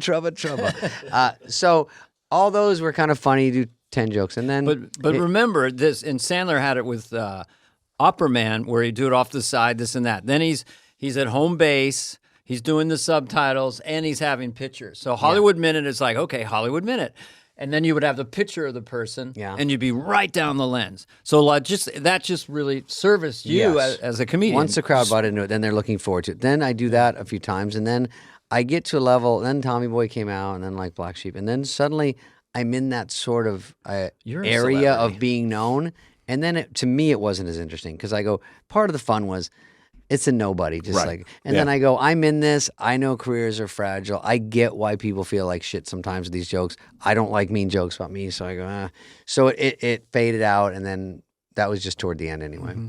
Yeah, you feel like maybe you're not punching up anymore. Yeah. They're your friends. So now you know everybody and in then Hollywood. you see him, then you go, I can't do that person. I did one about Aniston I felt bad about, and then I just said, this is getting stupid. MC Hammer hosted the show while you guys were there. He did the reception. He was... No, not really. He didn't. No, he did. No, yeah, he did. Well, he did, and I remember I was kind of in him. my heyday. I was kind of cocky, so the writers came over, and I was coming in at the end of that sketch. David was the I did. receptionist. My first, where I go, and you are, that was my first sketch that actually worked. 5-1. Phil was Jesus. Was I an alien or something? He wasn't that one. The first one was MC Hammer. You came in as an alien, I think. And alien. I didn't know who anyone was. And then when it came back again, it was first SketchUp. I think it was Roseanne. I think it was Phil as Jesus. But I remember MC Hammer was there, and the writers were off to the side, and I was just kind of kidding around. I go, what do you guys want? You want a big laugh when I come in, or you want an applause break? I mean, what do you want? I'll put on whatever meter you want. And MC Hammer coming from the streets, he just thought that was the greatest, man. You can't touch this. I got to admit, that song was fucking catchy. Unreal. Yeah. I mean, come on. Dude, I think Vanilla Ice came on. I was rocking out as much as anyone. I mean, that song, there's some toe tappers in that room. Although the parts that are actually catchy were written by someone else and then just wrapped over, right? Jimmy, I was willing to look the other way. Yeah, you were. Okay, all right. But then you couldn't do commercials then. Then he did a Taco Bell. You can't touch this. The Burrito Supreme. And now anyone could do a commercial. You can't eat all I missed this. it. The 90s, I had left a lot of money on the table. Yeah. You can't do that. You're Bob Dylan. Yeah, that changed in a big way. Danny was supposed to do, isn't that a special deal for a Big Mac? And he was like, it's too clunky. I could tighten that up. I had Church Lady for Taco Bell. I had them all lined up. Yeah.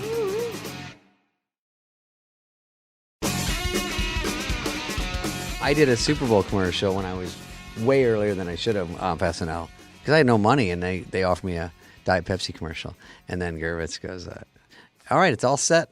We just got to run it by Lauren. I go, why? Well, we just contract thing. I go, no. Well, it shouldn't be a problem. And then he goes, he killed it. I go, he killed my Super Bowl commercial? It was after John and I did ours? It must have been. Yeah. Did you mention that? Mark, what are you doing? We're going to talk to Mark after this, but can I tell a Super Bowl commercial in 10 yeah. seconds? So John and I we did one, it really crushed, and we're doing the second one.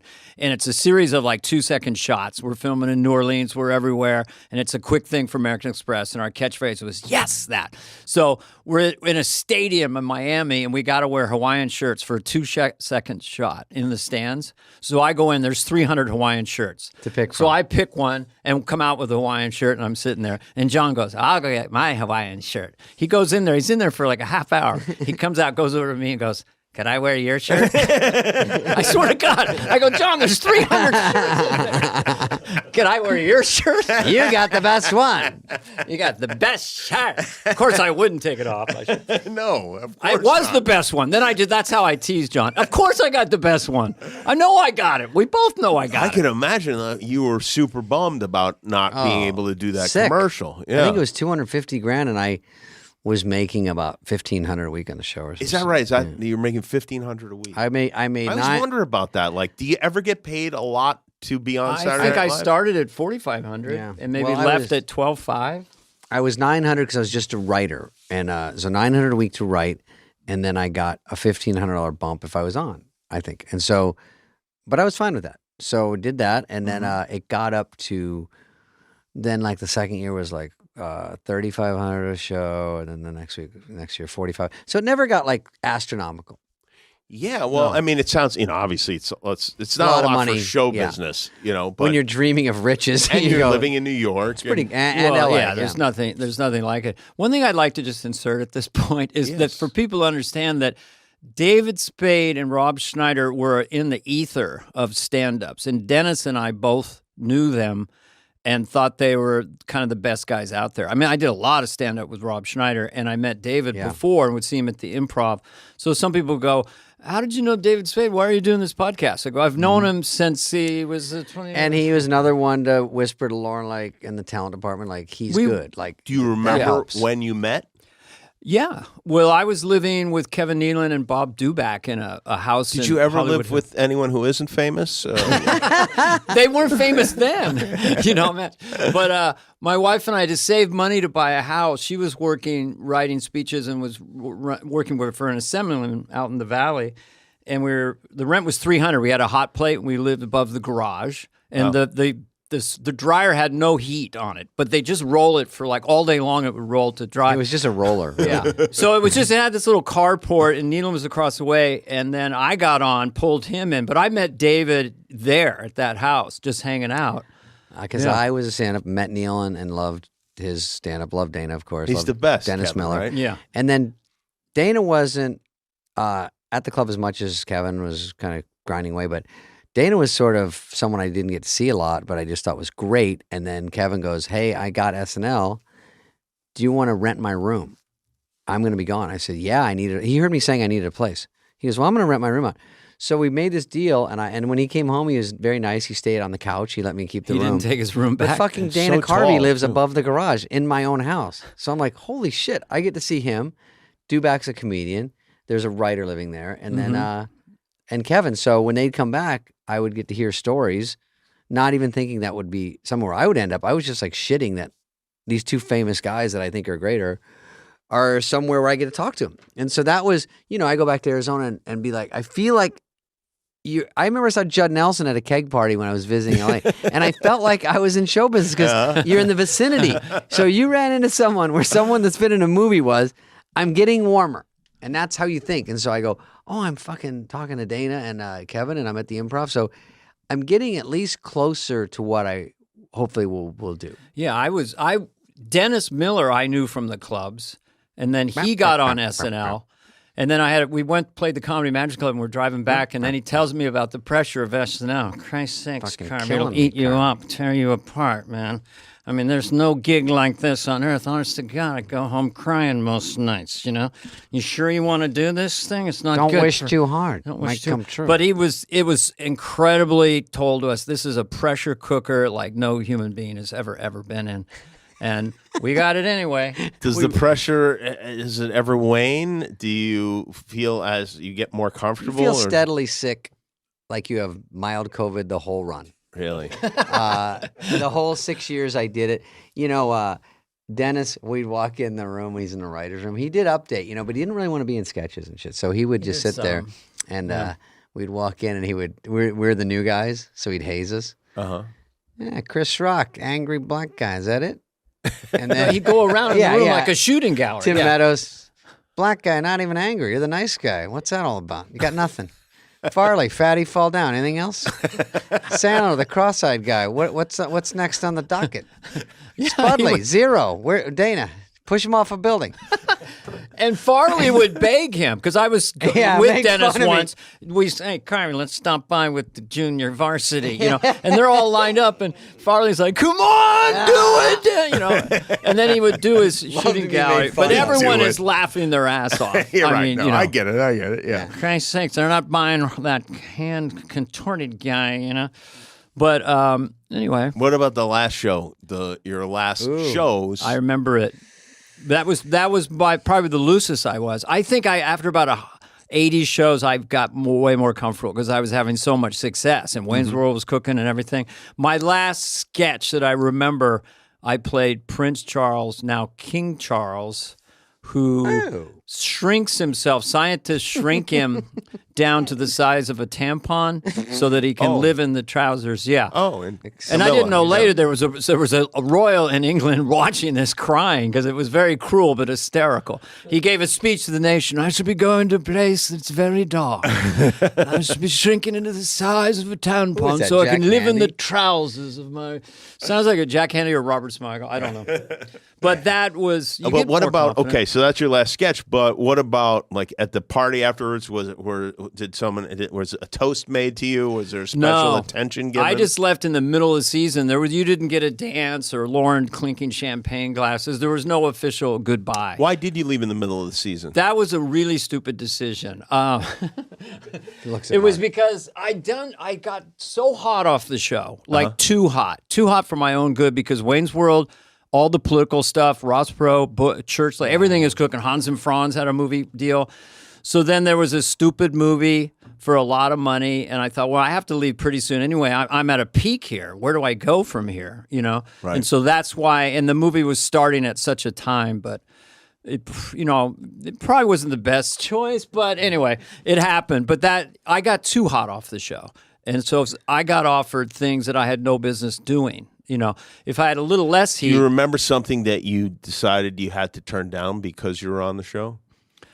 Well, I turned down a lot of things. You mean I had to turn because one that kills you? Like, no, not really. Post the Oscars. I love doing the show. Really, I was developing Hans and Franz, The Girly Man Dilemma. Mm-hmm. Wrote that script with Conan and Nealon and Smigel and myself. And then I had Tucson, which I wrote with Bob Odenkirk, which was a really funny Western for me and John Lovitz. So I had those in development. And then they were just trundling along. So then it was taking time. And then you're offered these movies for generational wealth type amounts. And probably not a good idea, but too much heat. How about you? Did you finish out the season? I left. And when you leave, I think the next move is back then the networks would probably let you try your own show, like it's Spade. Right. But that's a big gamble. And there was Just Shoot Me was a Brillstein production that was how much time elapsed between Just Shoot Me and your? I think it was the following year we did the pilot. Yeah. You started in 96? So I was out of there at 96. We did. The pilot was already shot and in New York with Laura to be on the lineup. You know how that works for the upfronts. Right. And they called her that night and said, we're not going to have you come out, fly back home, which is so weird. Because they had 4 people and they said, we want to add something to this. So Mark and Brad Gray showed it to me and they said, do you think you could fit into this? And it's the 5th lead, but you could it's a guy from Larry Sanders, Steve Levitan. And so we all talked and I thought, I think this is safer. I'm with funny people, but there's no way they're funnier than what I just came from. So they were just great actors and they were funny too. So it just mixed well. And then I got to do that. But I did a movie, like Dana was saying, I did a movie Lost and Found during that. And if you do one movie, no matter how much heat you have, it didn't work well. And that lost all the heat in movies I had to build up over Just Shoot Me, get up for an Emmy, up for a Golden Globe. Was Julie Bowen in that with you? Sophie Marceau. Sophie Marceau. Because they assume, even though you're thinking they'll understand because someone is directing it, writing it, producing it. I'm just doing the best I can. I know the train has left the station and we're dying here. But it's like David Spade's Lost and Found, And it didn't work. I mean, Sandler told me right before it came out, he goes, hey, because he knew more about it. And he goes, you got to beef up your marketing because it's not testing, it's not tracking well. It's not going to open big. And I'm like, you already know this? It's a couple days before. And he goes, because he was on Waterboy at that point. It was fucking huge. So he said, try to get your guys to this. Anyway, it was too late. Didn't do well. I couldn't get another movie for 3 years. And Just Shoot Me had to do well. Like I said, up for a Golden Globe, up for another one, up for an Emmy. And then after all that heat, you get another shot at it. And so did another one. And then that worked better. And then it kept me around. But like Dana was saying, if you do one movie it doesn't work perfectly, it can evaporate so much of your fucking momentum. Yeah. It stops you. And it also can go the other way where you suddenly have more momentum than maybe you can handle. I mean, I was trapped in Paradise with John and Nicolas Cage. And that one is a long story. It's a whole novel in itself, but it was stillborn. It didn't. And then I'm reading Dana Carvey's Trapped in Paradise. Like Alfred Hitchcock Presents. I'm like, what the fuck? I was wandering in the snow for 6 months in Canada. I didn't even know what my lines were. But Nicolas Cage was fun to work with. He is a character. Do you think back on those days as like, now do you think back on them in the same way you think back on going to school? You mean SNL? Yeah, your fond classmates. Yeah. I would say that, yes, if you go back to your high school on a Sunday afternoon, and just walk around the high school and maybe see some of the old pictures. Whatever that feeling is, when I go to SNL, if I'm up on the 17th floor, I'll be walking down the hall and I'll see me and Phil from 30 years ago and other pictures. And so it's nostalgic, it's melancholy, it's very odd. But mostly as time goes on, you feel very grateful for it. You know, it was the linchpin for me completely. Sure. Nothing would happen. Yeah, so it's just such a lucky I see the same thing. thing. Go back in there and you get like your heart drops. You're like, fuck, you're walking into 30 Rock going, every time I walked in here, I was sick to my stomach. Like every time you're like, here we go. So even when you're just visiting or whatever, I only went once when I wasn't hosting or something, and it just gave me the same weird feeling. But I look at the photos and it's just like, oh my God, there's so much going on here. And sad, you see Phil who passed away, you see Norm, obviously Chris, and you just go, shit, Jan, and all the people you were with, and you're just like lucky to still be around, lucky that I had this. And you see Lauren, and Lauren is really fun to see because as tough as it was a lot in your head. Like he's thinking about you every day going, I'm going to squash this bug. And I'm like, he doesn't give a fuck. He just wants the funny sketches to be on.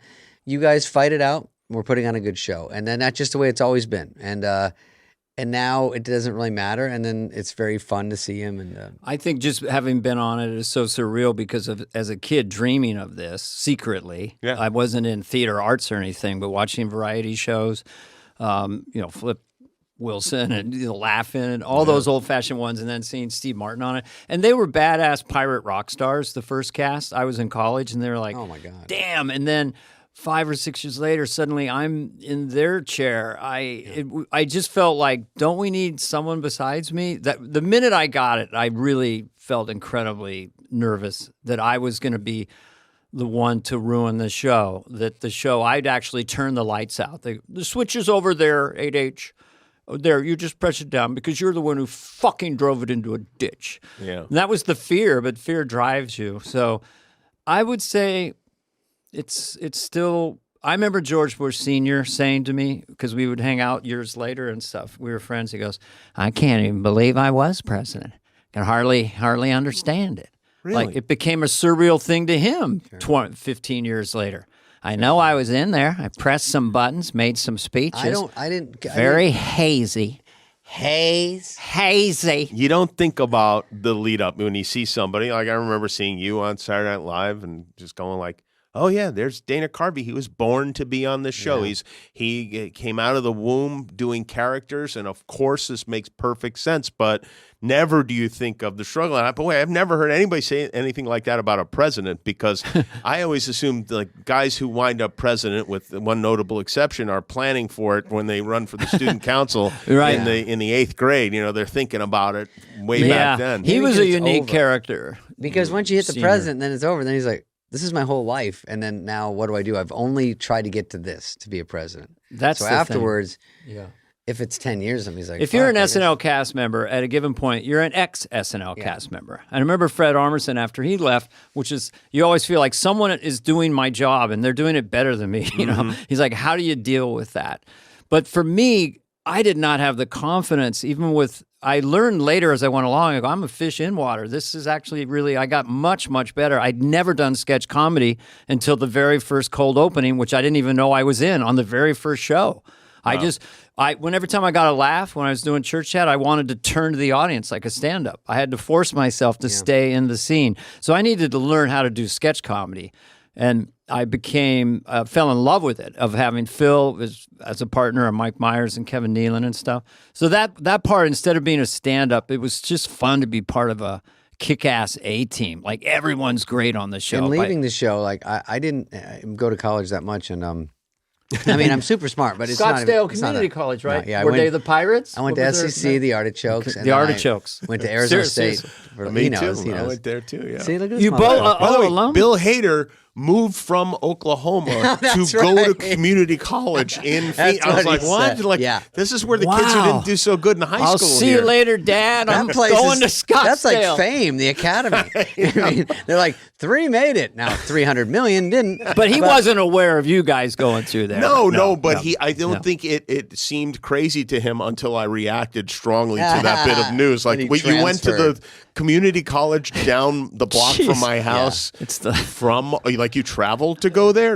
Everybody who goes there. I'm gonna leave, Ma. Well, I leave you now. Like I was saying, I don't really have friends from college, but I do have friends from high school, and then I have SNL people. So I feel the same way. I saw Chris Rock. I talked to him yesterday. I talked to Adam Moore, but there's guys, because of the podcast, that you get to talk to for an hour, like Bill Hader, where I would see him at a party and talk for 2 minutes. But to get the bullshit is really fun, and it's sort of reminiscing about SNL or about whatever we talk about. But that is nice to get someone trapped for an hour. You just get to catch up. Yeah, with Bill, the revelation was how much nervous energy he had around that show. I mean, really full-fledged panic attacks, because he was so great on the show. Right up there with anybody, and just so nervous. And man, I don't know how he hit it, but it was a really big deal. And very interesting to hear about. Yeah, you wonder what the toll, when at the end of it all. Well, I had a blocked artery like 3 years later, so besides my genetics, like COVID, where you go, do I have long SNL? Yeah. No, I would go. They'd say 3, 2, 1. I'd be Bush because I did so many in-ones, and the whole show's riding on me, and I've got 9 minutes of dialogue, and my heart would be just pounding out of my chest. But you have to try to relax. With the church today, I couldn't pick up things. My hands were so sweating, I couldn't pick up pieces of paper.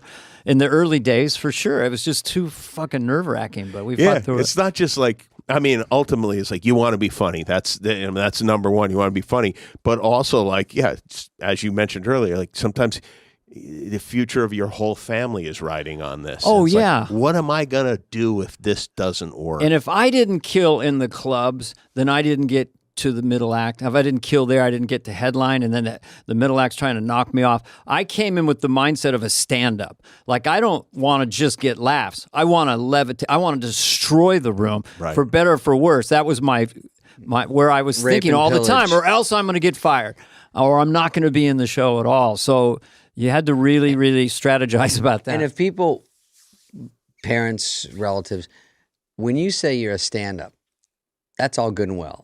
It's not as impressive to go, oh, I just did Gutbusters and we filled up the Late Show Friday. Oh, I'm at Side Splitters in Mississippi. And they go, great. And then you go, oh, I'm got on SNL. Then it just perks people up. They're like, it's something wait, they know. And something works. They can easily explain to their friends. You know, and going on Johnny Carson. I got on once. He's been on a lot. But that's the surrealness that's of a big one. When you go on television, Carson or SNL, how it affects everyone you know. And then it's starting to happen, and you're starting to get famous, and someone's asking for your autograph.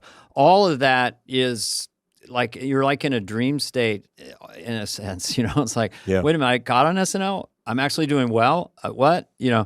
I still haven't wrapped my. I can't believe I was on SNL. It's all crazy. Well, that crazy was stuff. Thank you, Jimmy. I love talking to you guys. That was a lot of fun. Thanks for letting me. You will get paid for the extra half hour. Okay, good. I have no sense of time. I don't know. I just did we talk too long? I have no. It was do it all day. Appreciate it, Jimmy. We loved that it, was fun. and thank you for doing this. We know you have another job, but thanks for doing it. We also have a studio up in Santa Ynez above Santa Barbara, and we'd like to invite you to drive up there and interview us in a couple months. Just all over the country. Well, we'll get a couple of microphones. We'll tape the whole drive. Yeah. So, but anyway, no, thanks for coming. Thanks for coming to Fly on the Wall. Appreciate it. Jimmy Kimmel, ladies and gentlemen. Christ's sakes, this guy is everywhere. Hey, what's up, flies? What's up, fleas? What's up, people that listen? We want to hear from you and your dumb questions. Questions, ask us anything. Anything you want. You can email us at flyonthewall@cadence13.com. All right, guys, we got a question here from Dave Castelletta. Castaneda, I think. Dana, not now. Not here. Not now. We're trying to start the year off. I want to say, if I'm reading better than you, what does it say about your eyesight? Where's my shade? I've got sunglasses on. Dave, did I get that right? Yeah, Dave, there was an L in there. Love you both, and I love the podcast. This is a great question. It keeps going. I like this guy's opinion. In your post-SNL years, have you ever come up with a sketch idea? Yeah? And if so, what do you do with them? Garbage. Do you ever share the ideas with current cast members? Just wondering. You two are the best. I like when they begin with a compliment. You don't share them because then they would score and get laughs. And where would you be? No, I know. I did for a while. I would call them in. I would say, I actually did it recently. Dan Boole is a writer there that I like, and he's the only one I really talk to that's a writer. Okay. But I do like that idea. It was very hard when he left because the pressure was off. So you'd sometimes go, oh, here's a good angle on what's going on in the news, or here's a funny commercial parody. I'm sure it was dog shit. But, sometimes I'd call him in. I don't think it's ever come to fruition. Even when you go to host, I don't know if you did this, Dana, a lot of people come with, a few people come with a writer. Like they get nervous. Yeah. Like if they're a comic or they're from a show, they say, I'm going to bring two of my guys, Jamie Foxx or someone, Yeah, yeah. And it's such a different kind of animal to go write a sketch and fit in with all what they're doing. They're not really against it there. It's so hard to make it work. But a host understandably gets nervous. And they go, these people know my sense of humor. I think I did it when I went there. I think I went in with a sketch idea. It doesn't always make it to the finish line, but they definitely do it. So the question is, after I did it with Bill Hader, and he did that Italian guy, right? A little bit that thing, and then he had Fred Armisen. But I got it. I thought I would go in and be like the 100-year-old patriarch who would just be like, but then I would mime out violent things for the guests.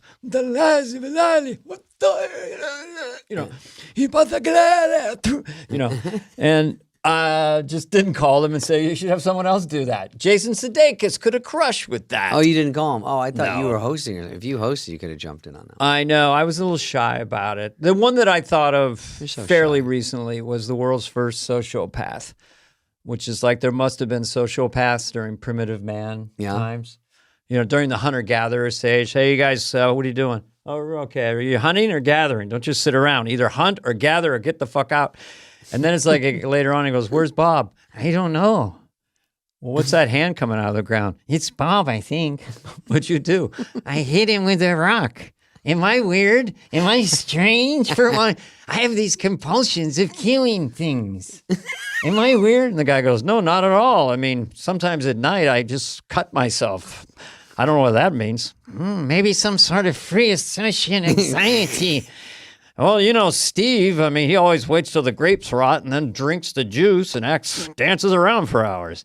I don't know. Are we weird? Sounds like I'm... Anyway, so I didn't send it to SNL. You didn't send it in four-part play. I had that on stage because I can only do sketches in small rooms. I killed it one night. Had it perfect. I'm a little rusty, but I love SNL. But generally, if we had a friend there... Yeah. It directly, like remember when I had left and I told you to do Hollywood Minute? Yeah. I actually did one for Sandler. I thought was really good for Sandler. I can't remember it now, but I said, I think you'd be good at this. But by the time I think I called it was the midweek. And, after that writing starts, it's just too hard to start from scratch. But anyway, he did fine. Okay, thank you for your question. And let's see what sunglasses we have on next week. This has been a podcast presentation of Cadence 13. Please listen, then rate, review, and follow all episodes. Available now for free wherever you get your podcast. No joke, folks. Fly on the Wall has been a presentation of Cadence 13. Executive produced by Dana Carvey and David Spade, Chris Corcoran of Cadence 13, and Charlie Finan of Brillstein Entertainment. The show's lead producer is Greg Holtzman with production and engineering support from Serena Regan and Chris Basil of Cadence 13.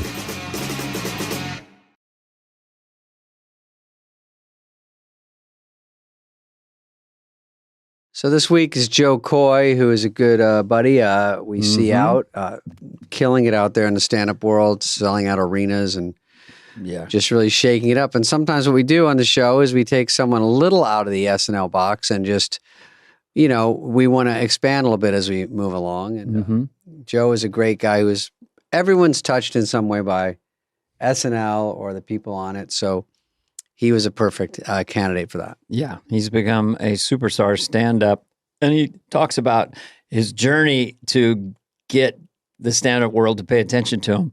A whole story around Netflix. That's you, Ted Sarandos, and his success. So it's a really interesting story. He's a very likable guy, lots of energy. Yes. So. Yeah, has a big following and very light in his feet, very fun to talk to, and great stand-up. We think you will like this episode, so stick around.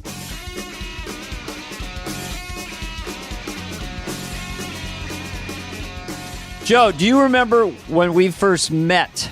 Yep, and I cried. That was very. I never forgot that. So Joe was opening for Jon Lovitz. Hello, Jon Lovitz in San Francisco. Yep. Yeah. And Joe was his opener, and unknown then, basically. And then when I met you, you got very emotional. I thought it was really sweet. I tried to understand it and take it in, but it was like, and then now I've watched you marching towards superstardom. So it's kind of cool. Could you Dana, cry? Why are you crying? I am right now. Why do you think I have these glasses on? I can't even look at them.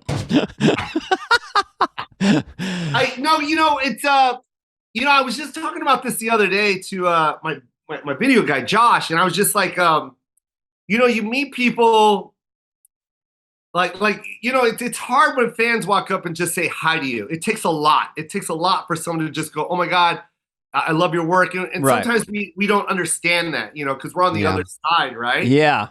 But to experience that with you, now I understand where my fans are coming from, because what you meant to me is the reason why I'm doing what I'm doing. Like when I was in love with Saturday Night Live and watching stand-up just every single day and watching you make me laugh and going to school and imitating you, the next day imitating whatever bit that I saw you do. Church lady, George Bush. Church lady, everything, Hans and Franz, everything that you did. But it was my escape from reality. And it was also like, I was going through such a depression with my family at that time. My mom and dad divorced, my brother dealing with, schizophrenia and going back and forth in the hospital. Like it was my escape to just enjoy laughter. And I needed people like you and Dennis Miller and Spade and everybody. And I'm not just saying that to say that because you're here, David. It's like for real, like, and it meant a lot. And when I saw you, once again, like the childhood came back and the emotion came back that I didn't know I had inside me. So it came out. It was just like, oh, here's my hero. And also, and you're now on the other side of the fence, but when I would meet people like Martin Short, who I saw on SCTV when I was in college, and I'm thinking, he's awesome. He kind of looked like I could be his cousin, and I want to do what he's doing. So when you see someone who is doing what you want to do before you do it, you always kind of are tricked out whenever you meet them. There's like a hierarchy. And now you have people coming up to you that are getting emotional, and you don't understand, bro, and it's very sweet, and you have to just take it in, because as performers, we're always thinking, oh, that wasn't so good, or I got to get better. Or, we're always have that self-deprecating side. But anyway, It was nice. But tell me about your divorce and the schizophrenia in your family as a such a great transition. Wait, I want to say I get starstruck too, and Dana, we all do, and I think that's good that we're not so jaded, because whether it's in the comedy world, of course, the Steve Martins, the people you grew up with, Eddie Murphy, anyone from SNL, I would see, and even like bands that mean a lot. And the hardest part is when you do get the balls to say something, oh, thanks. And you're like, no, you don't get it. And that's when people say to me, I try to give them a second or something, because I try to want them to understand that I get it. But you don't know how to handle it on this end. When a McCartney, or I remember Jack Nicholson, and people go, have you met him? And I go, well, I've met him, but it's not met him. It's like shook his hand in a group, like, hey, this. And then one time got to sit next to him. And then if you talk, you really ultimately, selfishly, you want them to know you now from something and then like it. And then, and if they light up a little bit, then that's the most fun. If they go, oh, I saw you, and you go, oh, and then it feels like a little more even than than just like, oh, thanks. It's like, oh. I think the key, and I've coached people about it, because they'll ask me, what do I do when I meet a celebrity? And I said, be very specific. Don't say I liked your work. You know, say, Joe, in your second special, when you did your mom in this part, me and my friends share those rhythms. We do impressions of you, and we're bonding over your comedy. That's kind of the ultimate compliment, right? When people are moved by your specials and your comedy and just share it and want to talk about it. I love that. I love that when I get it from someone that's like in the entertainment world as I am, and they say stuff like that. But I can care less if you know who I am or not. Like when I met David, that was the first thing I said to David. Like, I love you, like, because I mean it. It's like I care less if you know my work. I don't care. Yeah. It's like you're the reason why I'm doing what I'm doing. I watched all your stuff when you used to do Annie at the Improv. I watched all your stuff, one in Phoenix. Like that one moved me when you did the one in Phoenix. It's just like, oh right. And it was just like I don't care. I don't need validation from anybody. I'm gonna tell you that what you meant to me is special, because there's things that motivate people and there's things that inspire people, and if without those things in this world, that no one's going to be motivated to do anything. I had the same thing, Joe, when I was guest hosting for Kimmel, and David was guest the second night, and I didn't plan this, but Quentin Tarantino, I'd asked for him. Well, who do you want? I go, well, Quentin Tarantino. So then when he came out and I'm the host and they're all applauding for him, I just instinctively said, I love you. Yeah. Because I know you from your work and you're speaking to me. Right. And I didn't know if I was too gushy or embarrassing, but to your point, I didn't care. This is just a visceral, emotional thing. So, yeah. Well, I'll do one more and I'll stop. But no, I want to hear. I was in New York and we were just shopping, and then Chris Rock acknowledged me, had full-on conversation, and I know this is your guys' guy, but he was my hero too. Like, you know what I mean? Bring the Pain was such a big special in my life.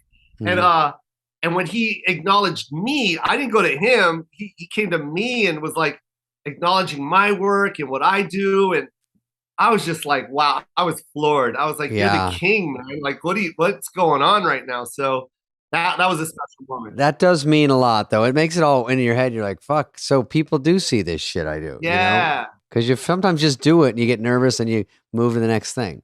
Yeah. And it's lonely. Stand-up is lonely. Like, they don't understand how many hotel rooms we've seen and how we got to have that. We need that instant gratification, like the applause break and the laughter. That means, oh, okay, you like that, and then for some reason in the industry we don't get like the same type of love or acknowledgement right away. It's weird. So when you get somebody like you or Chris saying, hey, I like your work, it means a lot to us. Yeah, because it emotionally with the people around you, handlers, agents, managers, whatever, you could do the craziest special and get booked on 2 arenas, just stuff happening to you in the last few years. And then it's like, oh, yeah. Well, now we got to work on the next thing. You go, wait a minute. Yeah. I'm playing the Chase Center, motherfucker. Yeah. Can we toast? So can we just take a knee for a bit? Because the first time I got $1 million check or something in the 90s, it was like, all right, so that's that. I go, wait a minute. Can we just say a prayer? Enjoy this? Dana used to tell me when I would talk about like gigs or if money was coming in, and he was saying, when we go to the Improv or you do these shows, and sometimes they'll kick you $200 or, you grew up getting cash. Like I drive to a gig, I get $20 in Arizona. Then I got older, I got like 75 for a gig. And then you get cash, and sometimes you would do a whole week at a club and you get like $3,000 cash. But that meant so much. But now Dana was explaining, he goes, it's not as much fun when everything's a number on a monthly statement and just numbers are just moved around. You're like, does that mean anything? Like, I just want to have it in my hand. I don't really get it anymore. You don't get the feel. I did comedians in cars. Yeah, you're right. Cold hard cash. Give me. Jerry Seinfeld understands this. When you do the car show with him, he hands me an envelope. I won't say the amount, with all cash. And I felt like that was the highest paid thing I'd had in 30 years. I put it in a box. I used it for months, tips and things. Feels real, yeah. Here it is. And he goes, close the envelope. They're looking. It was the film crew. don't let them see it. Come on. But anyway, Joe Coy's our guest today.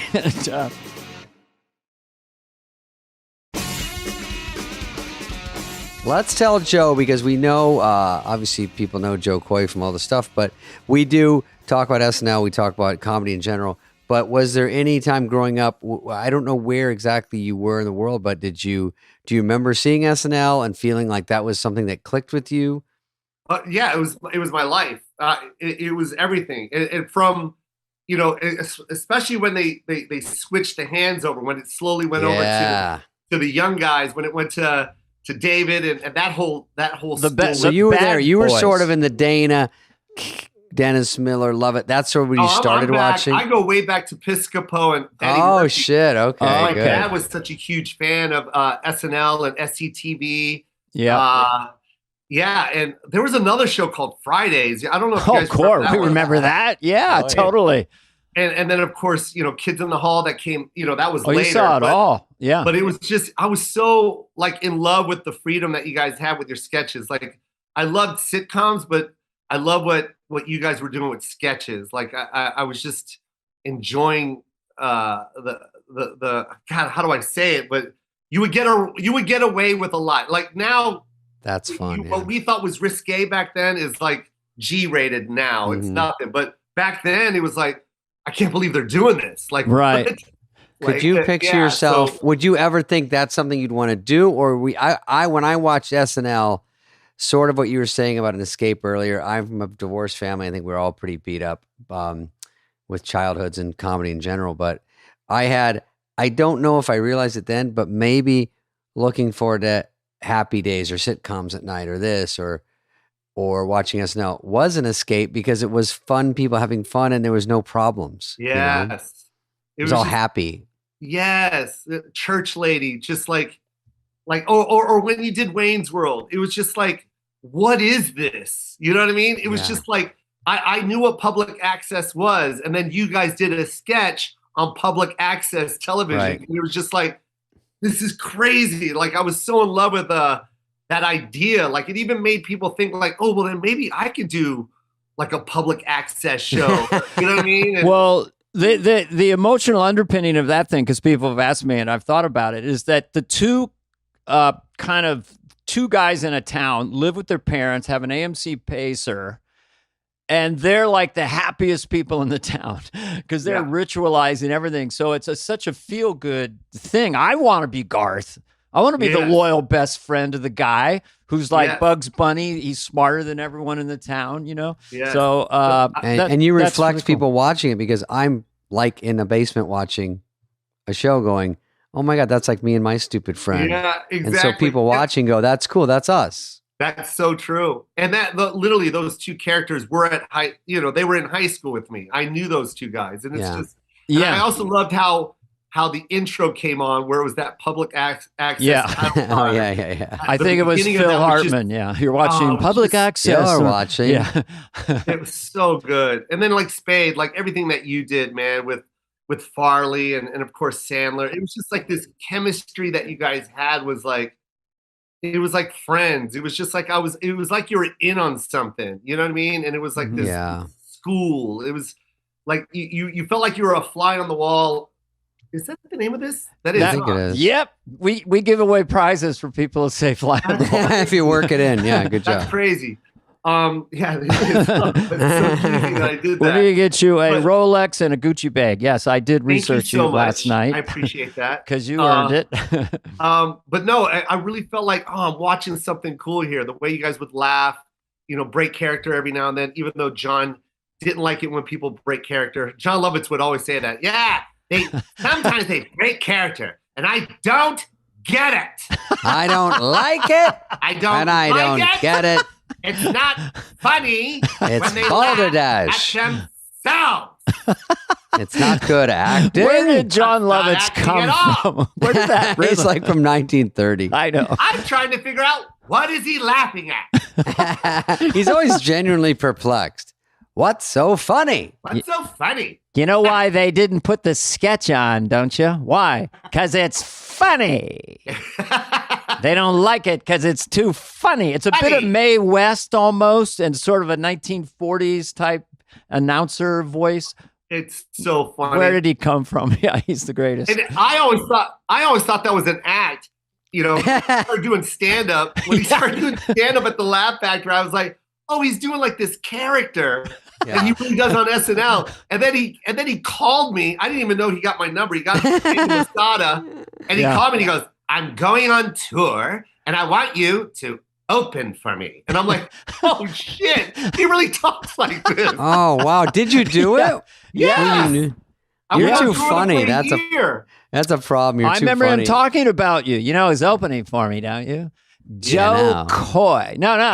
And I'm not even disagreeing. He goes, no, he's really funny. He's really going to be big, you know.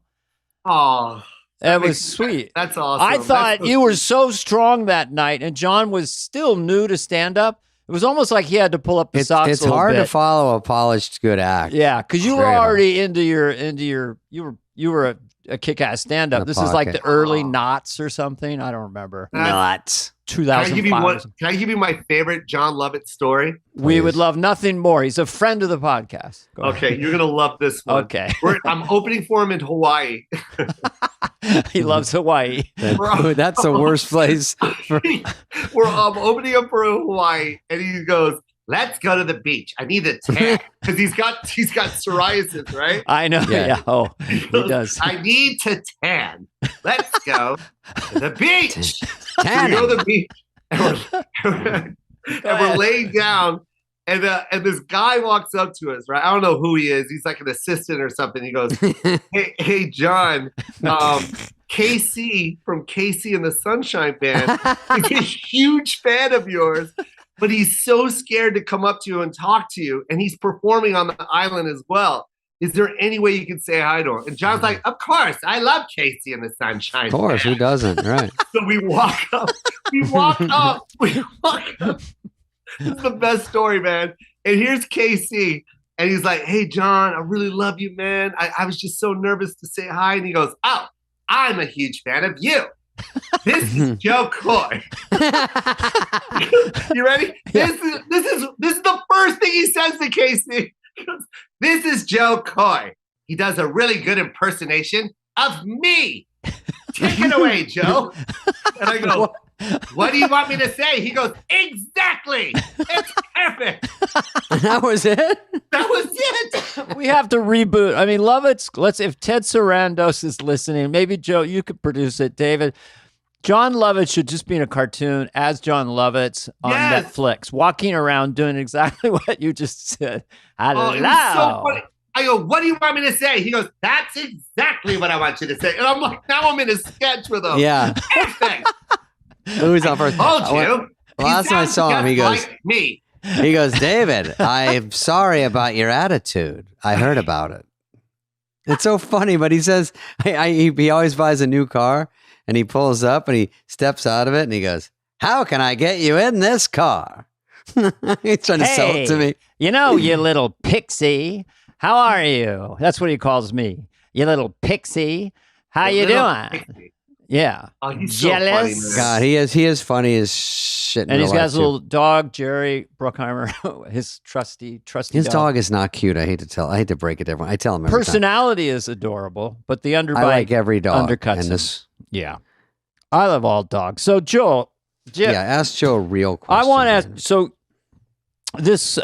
so your mom was your biggest fan and really wanted you to go into show business, or just got a sense? No? Not at all. No. She wanted Wikipedia. No. So she wanted, Filipinos are, have a lot of talent in the family. I don't know how this happens, but there's always a lot of talent. There's always a singer. There's always something, a dancer. Yeah. And the parents love to showcase that talent. And it's just like whenever there's a party, it's like all the parents got their kids and they make them all perform. And they brag about it. It's like it goes on for years. Like I was really good at impersonating Michael Jackson, but like it was to the point where Michael Jackson wasn't even doing Michael Jackson anymore, but I was. Yeah. And she would make me impersonate Michael Jackson all throughout high school, and that she would brag about it. But the minute you get your diploma, it's like, okay, enough of the talent. Now you need to think about life. I was about to say, where's the impression? So a talent show for all your childhood, all the way through high school, and now that's over. And that stops after high school. Now you have to go to college. Think about your career. There's no such thing as becoming an entertainer. That there's no money to be made there, Joseph. And wow. And that's a reality, I swear. It's pretty true, though. It's very true. She's not wrong. The odds are stacked against us. But what was your response to that? I'll show you, or what? Yeah, I was in love with stand-up. I couldn't get enough of it. I loved I knew I was going to be a comedian. When did you get up on stage? What age were you? 18. Right out of high school in Vegas. Oh, no, Joe. No. No, Joe said, what are you doing? My mom would kick the bed and go, did you give your applications out today? Did you walk out with the applications? Yeah. I go, she goes, are you doing stand-up? You have to focus on something. I go, she goes, you go to Baskin Robbins? I go, I went and no one's hiring. Meanwhile, everyone's hiring. She goes, go again. I don't believe you went. Go, show me your filled application. I go, gosh. You were like Napoleon Dynamite in the day. Yeah, what are you doing? Whatever I want. God. Get out of here. This is my room. Napoleon Dynamite. So 94, and you dreamed about it like as a little kid then, basically, like 9, 10, 11. You started to think about it. I was in love with it at like 9, 10. And I saw Eddie Murphy at the Seattle Coliseum. Yeah. Oh, you were a Seattle guy? 1987 at the Seattle Coliseum. I bought the tickets with my mom's credit card, and I went to that show, and I saw live Eddie Murphy. And what did that do to your brain when you saw Eddie up there? So I knew stand-up usually the biggest would be a theater. Yeah. Right? Like, you see Carlin in a theater. You Big see Robin in a theater. Mm-hmm. And then here I am in an arena where the Supersonics play. And I remember sitting in the seat with my friend and looking up at the 300 section going, wait a minute, what? Like, there's people up there too. This is a rock concert. This is Eddie Murphy. One guy with a mic. One man. It was crazy. And I don't know if you went to Raw, but there's the beginning of Raw, he stands behind this red screen, right? It's a I saw it in New York. Yeah. Oh, you went to Raw? You saw it? Yeah. You remember the beginning of that? It was all the highlights of what he's done. Mm-hmm. And then it turns red and he's standing behind it. And like, to explain that to kids now, it's like unreal. That's nothing. But in 1987, it was incredible. Like, my mind blew up. Like, I couldn't believe I just saw a reel like that with his body of work in front of me. And then now he's right there. It. And then he comes up. His confidence in your city is not explainable. Yeah. At 19 or 20, he's a fully born superstar on Saturday Night Live. I was a much longer journey. And so in your case, you got on stage. Could you tell us about your first night? Your first night going up?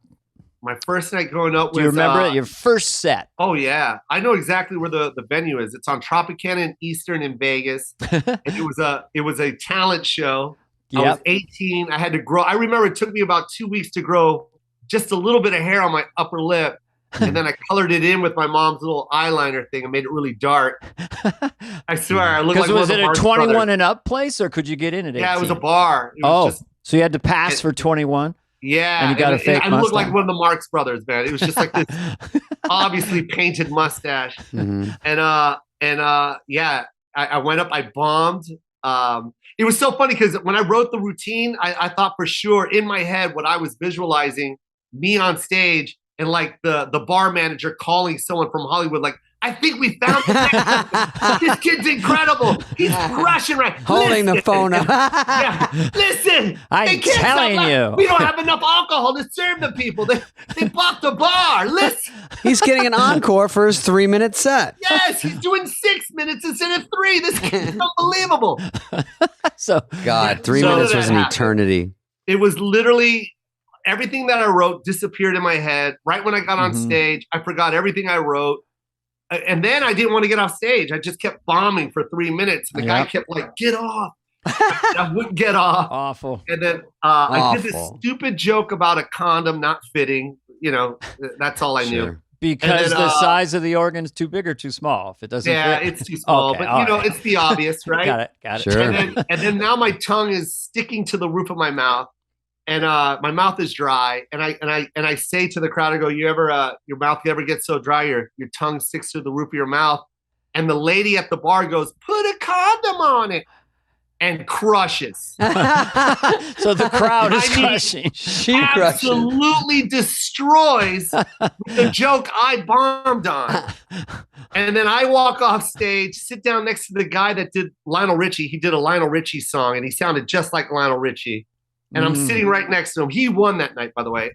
And then literally he looked at me and he goes, hey, don't be too down on yourself. He goes, I just want you to know you had really good stage presence. That's what he said to me. And then, and if he didn't say that to me, I probably would have quit comedy because it's so traumatic, honestly. Wow. Oh, wow. I had a similar situation. That's so true. How was yours, Dave? Well, just quickly, this is supposed to be about you, but whatever. David likes to talk about himself. I do.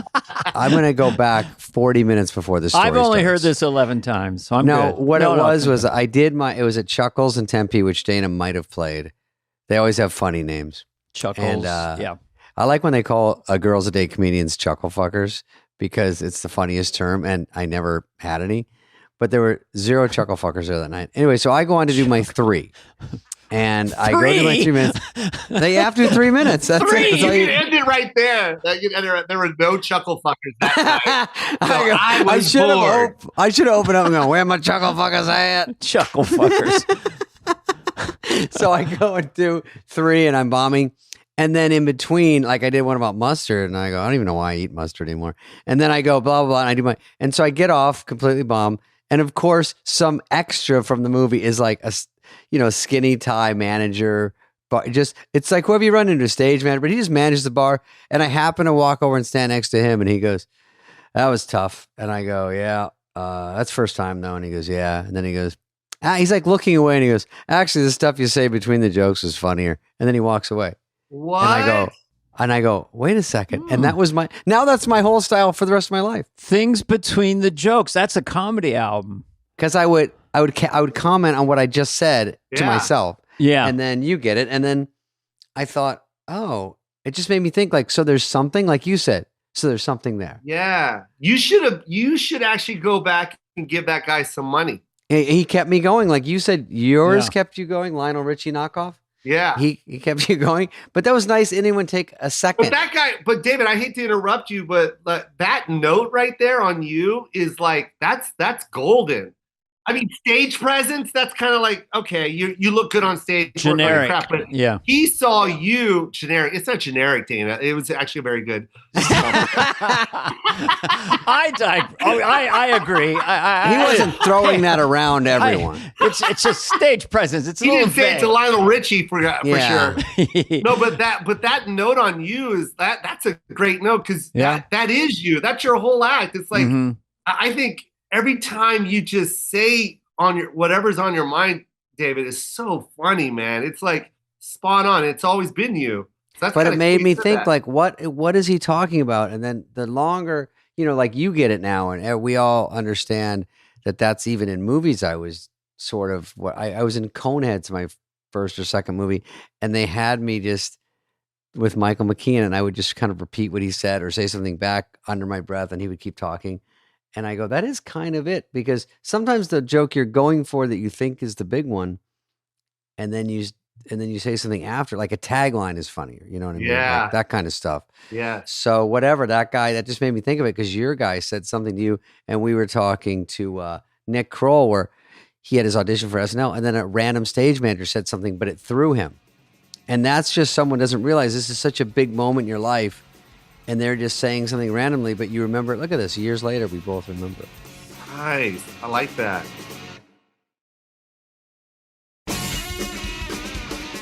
Let's talk about how you got to get to these 5 superstar specials. And you have one out now, live from the LA Forum. Yeah. The Forum. Which is what, well, 15, we can't even talk about that. 15,000 seats or something? 12,000? I did. You're not going to believe this. I sold it out 4 times. And I don't believe it. Yeah, it's crazy, right? That's it's so crazy. Did they pay you a lot of money? Well, I do all my promotion myself. So my promotion team, we go into these venues. Oh, really? Yeah, that's where the money's at. You got to do it yourself, especially when it's at that level. You don't want to go in as a paid act. You lose money that way. Really? I don't even understand that. When you take in on all the risk, yeah, you're gonna make more when you do it that way. I played the Forum, Dana, and what happened is it wasn't selling, and so we curtained it off, so it only held about 200. But if you have all the curtains up and everything, it's still, you can say it's the Forum. I played the bar. I played the bar at the Forum. They put a little stage in the corner. It was about 45 people, but I four-walled the whole thing because it's the only way to make money. Forum Club. But Joe, okay. So where did you get this business acumen? Because they said, my research on you is that you couldn't get a Netflix special. Yeah. So you said, I'm going to produce one in Seattle. I'm going to take pretty much all my savings, put into it, produce it, I guess at quality that you would know they would accept. And then you sold it to Netflix. Yeah. Very rare. And I hate to interrupt you, Dave. No, that's all I wanted to say. Do it. But not only did they say no to me, they said no to me the whole year. This is the year that they were going to make original specials, right? They weren't going to license anymore. They were going to make and they made this huge announcement that they were going to do a special every week, and they were going after everybody, but they didn't even approach me, and I was like, I didn't get it because I was killing on the road. You were doing well, right? Yeah. Yeah, and I just this hour is hot, and I kept inviting them to come watch the new hour. They never came, and then finally, they just said,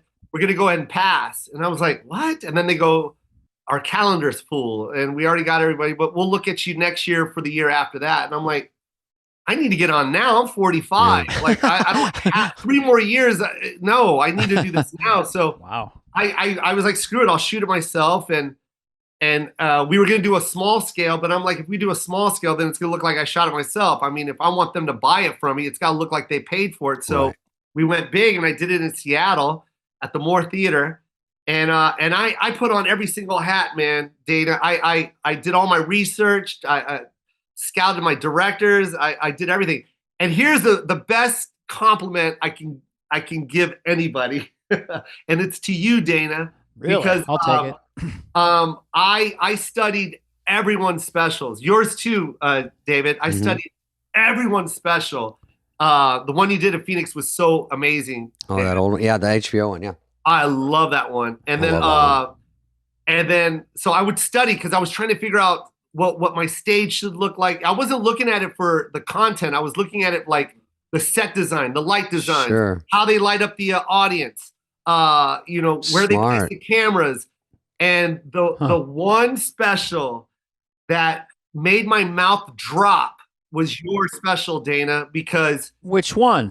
It's the one in Santa Rosa, Santa Rosa, incredible theater. Well, one, you crushed it, but your sound was the best sound. Wow! Out of every single special that I've seen, and I think I watched 100 specials, and that's the one I told my director, I told my sound guy, and I told everybody. I go, can you please watch Dana's? Because I don't know what he did, but it doesn't sound like anyone else's special. I go, it sounds like I'm in the audience with him laughing. That is so interesting you bring that up, because now I'm remembering that I was disappointed in the sound when I heard the first cut. And I did, because I get possessed sometimes about things. So I actually did get in the room with them. And I said, I wanted I Love Lucy sound. Can I get I Love Lucy sound? Because you can hear the individual laughs. And so they worked with me, and I never had got direct feedback from anyone till now about the sound on that thing, because I don't watch it again. I'm too self-conscious. But I remember it was a thing, really frustrated, because in the old days, they'd have the one mic down there, and then it would create this thing, like Cosby early comedy albums, just so crackling. And then they have all these mics, and so they had to turn some of the mics up. But they did work on it, and so the fact that you've mentioned it now made my day this many years later, because I really worked on that. Said that. Did you get it? That's Joe, amazing. Did you get the sound? Did you copy it, or what did you do to get it? what you just said is what I heard, and I didn't hear in any other special, because whenever I watch any other special, I would just hear audience laugh, just a roar. But yours was so like, I was like, dude, I can hear everyone. Like I'm hearing everyone. It's so full in there. And I go, what did he do? And my sound, we ended up miking the entire audience all the way up to the roof. But I bought so many microphones, and when you watch Live from Seattle, and it's so funny because people go, oh, did he add laughter? And I'm like, no, asshole, I added microphones. Yeah. You don't just hear the front light row. up the balcony, and you don't hear that laugh. You're just getting the floor, or you're getting boom mics on the front of the stage and only getting the first 5 rows. Yeah.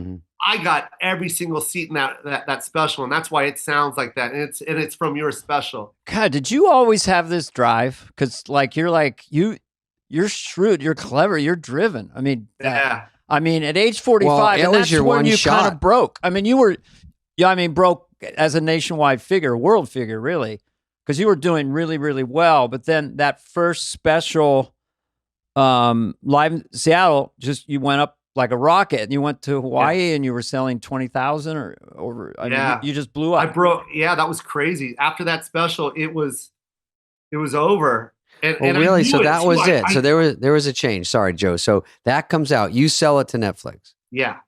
And then it comes out. And how long does it take? It starts sinking in where you're like, the gigs are filling up, and you go, oh, we might have to move to a bigger venue instead of a club, or you start selling out a club 3 nights, 4 nights, and you go, shit, I bet we could do 2,000 seats. But can I hate to say this, Dana, and David, don't get mad at me when I say this. No, we love to hear success stories. No, I might get mad. Go ahead. But before Live from Seattle, and this was my frustration with Netflix. I was breaking records at the Improvs. I was selling like 30 shows out in a row, 20 shows out in a row. 400 seaters, big Improv. Yeah. And I would literally have to stay in a city for 3 weeks. I remember, to satisfy your fan base. Joe, I'm not mad. I'm so embarrassed. I knew you were big. I just knew that I would be like at the Irvine Improv, which is a huge one, and they go, Gabriel Iglesias is here for the last week. And I'm like, the last week? And there's acts like this, like Joe, and they were smoking out on the road, and you go, holy shit, So that's more discombobulating of why Netflix or any streamer doesn't just say, we got to get this guy, bottle it, and throw it on our place and take credit for him. Yeah, that drove me crazy. I have a plaque on the wall at the Irvine Improv. It's like 100 sold out shows. I'm like, it's unreal. That place is hard to fit. It's big. Did you just get a small apartment down there, or did you literally the Joe Coy Improv? You have to live any club you play. You have to rent an apartment. Because how did you sell out Seattle? How big was that theater? Was that easy to sell out for you? The More. I just did the More, I think. Yeah, I did the More, and for the taping, I just sold 2 shows out on the same day, just for the taping. Yeah, it did make sense to me that they weren't giving me the special, and then after the special aired, that's when we noticed that instead of selling out like shows out in like 2 months in advance, it was selling out the whole calendar year. It was gone. Like my whole calendar year was completely sold out. And then we were like, okay, wait a minute. Amazing. Wow. We're like, wait a minute. So the whole calendar year, so let's add a show, and then we would add a theater, and then that would sell out. And then we go, all right, let's try Hawaii. Let's just do 2 shows in Hawaii. And that sold out in like a minute, like literally like 1 minute. And then we added a third minute. And then now the news is getting involved. Joe Coy's coming to Hawaii. And the computers are coming down and all this stuff. And then adding another, and it ended up being like 12 shows in a row. It was like 24,000 tickets. And I broke Mariah Carey's record. It was like the craziest thing. They moved to the Big Island because it was the biggest island that could hold everybody. Yeah. I was in a volcano. I performed inside of a volcano. Thanks. I'm playing a dinghy off of Kauai. Okay. Yeah. So then you just started. And that's when we knew that. But that's a big moment in your life that you can't ever get again. You go, holy shit, I'm selling out. I was doing improvs where I would do, and honestly, I'm not really as known as a stand-up because I do I'm an international star in other areas, and just got to get that in there. No, but I do other stupid shit. So, but when I go do stand-up, I'd always do it as something between a movie or a TV show, and so I would go to the Irvine Improv. Hold on. Yeah. What is it that? What is the other thing? I don't know what else I do. You were just stand-up. Well, no, I do other shit. Movies. He was in, what was the one with Sandler? Do-Over on Netflix with Adam. I did bench warmers. So you're massive. So when you're doing He's stuff, an international icon, and you go to a club, and then you remember Joe, like, and Dana knows. This year is the first year I'm doing a theater tour because when your eye's not on the ball and you're not a stand-up 1,000% of the time, I'm just like, hey, I have these 2 weeks off. Is it too late to call like Irvine Improv I love, or can I go do wherever club? And they go, okay, and we figure it out. And we fill them up, but it's not any records, but it's just we fill them up and I go, great. And then after all this time, I go, is there any like a theater I can do? So I just do one show instead of more. Yeah. And then they go, yeah. And then I realize like Nikki Glazer and Theo Vaughn and, Segura and Christ, all these people are filling up theaters, and Nate Bargatze. And I go, and I go, and you're doing even bigger ones, but I go, I got to get in that mix. Like, why am I still doing clubs? And they go, oh, well, if you want, we can do a whole theater. I go, yes. What? I spent 5 years too long. They go, but you got to focus and you got to do like 40. You got to start with 40 in a row so they can set it up and you book the gig and you put a hold on the theater, all that shit. So I'm just like floored that you were way ahead of the game on that. You're like go bigger. Joe Coy leaped to theaters at 45. Printing so money, what age did you leap to theaters, David? I never. Just in the last year. So many. It seems like we had John Mulaney on our show, and he was very humble and in awe of the fact that he's doing, Madison Square Garden 4 nights in a row. And how many are there of you that can do that 1, big. 2, 3 arenas, like you did the Chase Center twice? There's Mulaney, there's Bill Burr, there's you. Yeah, there's a very does, select group of arena comics right now, right? I think it's crazy too that like, where the arenas are as well, right? Like, right. It's like, where like I'm doing 2 now. I'm doing 2 San Francisco, 2 San Diego arenas, 2 Seattle. Seattle, yeah. No. Well, I did Seattle. I did the Climate Pledge where I saw Eddie Murphy at, and then now I'm doing Tacoma Dome, which is 40 minutes down the street, and that's 18,000 people, and wow, and it's just in the same calendar year, and it's just like, and it's also the placement, like where like I'm in Chicago doing the United Center, I'm doing FTX Arena in Miami. It's like you do another one for the people that don't want to drive 8 minutes. Yeah. So it'd be kind of fun. David, we'll just pitch this to Joe. It would be fun to hang out with you now. We could be your openers or whatever. And next time you're playing like some giant arena. No, I'm just kidding. No, arenas are. But Joe, arenas aren't they tough? For you to come out, please. That would be incredible. You wouldn't have to pay me. I would just wave and go, I'm almost 80. Good night. But what? I wouldn't even put you on the flyer. If you walked out, that would be incredible. You too, David. I wouldn't put you on the flyer or tell anybody. If you walked out, it would be insane. I would love to just get applause and leave. Yeah. That's all I want. You know what? You love Irvine so much, David. I'm doing 2 Honda centers, like coming up right away, right? Fucking Honda Center. That's Anaheim, yeah. Anaheim. I'm doing 2 Honda centers where the Ducks play. Maybe I'll bop down. I was watching, before I knew we had you on the podcast, so I was watching your Hawaii one. 20 coming in hot. Yes. And I don't know. I mean, Dana's reading it. No, I wanted to say, I got them written here 2017, 2019, 2020. Yeah. I mean, the amount of specials in a compressed period of time. But you're at you're a high level, Joe, as a pure stand up. Do you not want to flip your jokes around though? Like, when I started, Joe, we would see like Denny Johnson. There's comics I thought were great.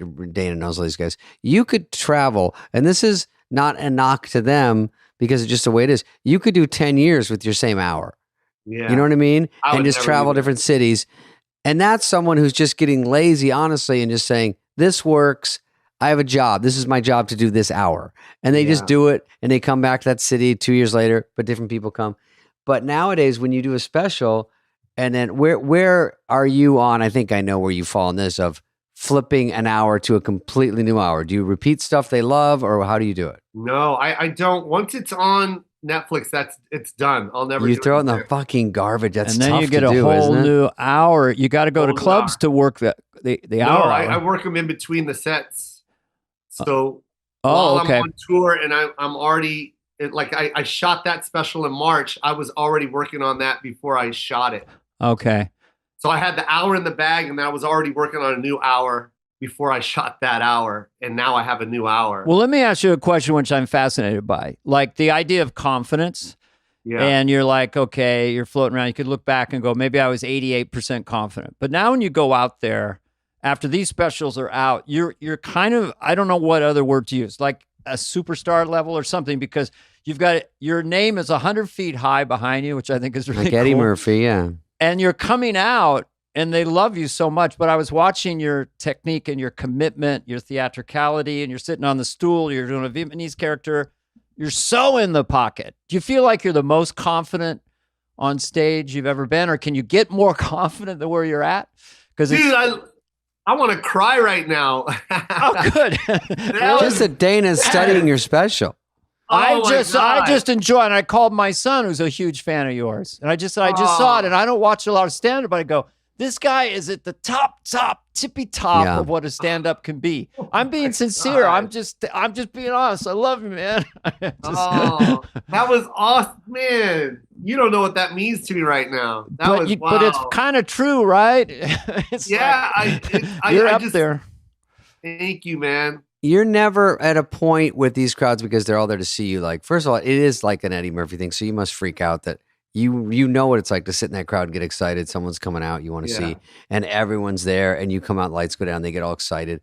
That is fun. And was there any transition? Because when we went out with this Sandler tour, we played some bigger venues, and it is a little different as far as some of my jokes are very throwaway, and the bigger it gets, I started playing bigger, and I had to be careful of like, I don't want to change things too much because it's just, they sort of, they wouldn't listen as much if I went too long telling a story or too long. No, where it's they hard to be in a big. They're so excited. Place, they're like a music crowd, you know. They want Yeah.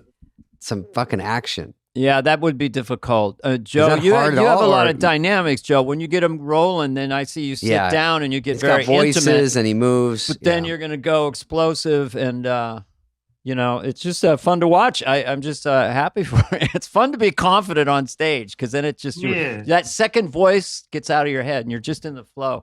Yeah, and I tell like other comics that I take on the road, that's the one note I say. It is so crazy you're saying all this stuff to me. The second voice, I always tell them, trust it. Mm-hmm. Like, trust your gut, you know, just like what David said about the stuff you say in between. It's like, that's what you bring to the stage. And like, I don't care if I already have a set ready and we're about to shoot it. If it comes to me at that moment, I'm saying it. I don't care. And if it fails, it fails. And I'm going to stay confident. I'm going to stay in the pocket. Yeah. And I want to commit completely. And when I become my mom on stage, or if I become my son on stage, I become them on stage. Mm-hmm. I always trust my gut. That's why I'm not scared to like drop the hour. I don't care. Like, I really don't. It's worked enough and you got a feel for it. You're like in a rhythm of like, because if something's not right or it's not working, it's not going to make the hour because you in your head are going to go, that's not strong enough. I got to get rid of it. Yeah.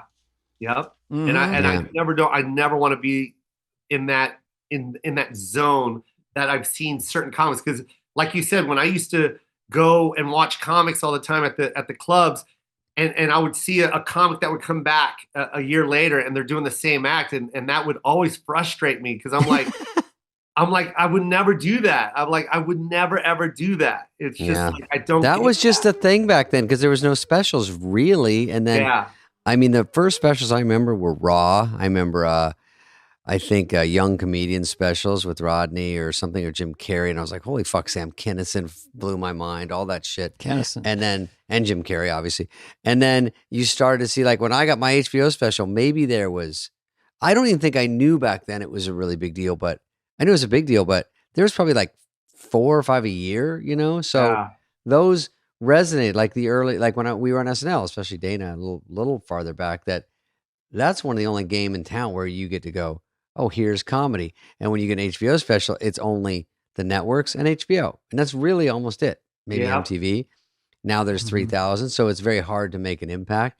So if you can cut through as a stand-up where you are and still get to everybody and have these things mean a lot and just keep on a rotation, like new material, it's unreal. I kind of am in awe of people who can write really great jokes. Like Dennis Miller, when he does a special, he's got to have, 200 really great one-liners, Yeah.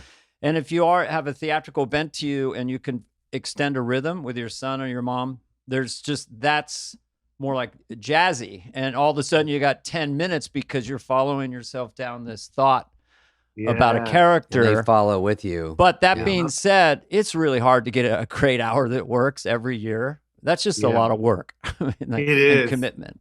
Yeah, it is. I think the first 2 were easy with me with Netflix because I waited so long for a special that I already had the 2 hours ready right back to back. Wow. And now after this one dropped, now I'm like, okay, I gotta dig deep in the bag right now for this one. But do you stress out or do you go, I want to wait and then maybe wait 2 years for the next one? Or I don't know. This is your 4th. Yeah. In 5 years. How close were the first 2? First one comes out, it's a hit. 17. So it changes things. So how fast do you go? I'm putting a number. It was like, I think it's a year and a half. And they call you and say, now we want to do one, right? Mm-hmm. Yeah, they called me a year after, but I was ready right away because, I you were like, here it is. Right away. Yeah, I was like, here's I a have zip to drive. You guys. I'm just going to do the stuff that didn't make the first one. So, that's the stuff Jay Leno always said. These guys come on the Tonight Show and they got 7 minutes and they do it, and then they ask them to come back and they don't even have another 7. You got to go back to back. That's what you do. You never record your act because then people know your act.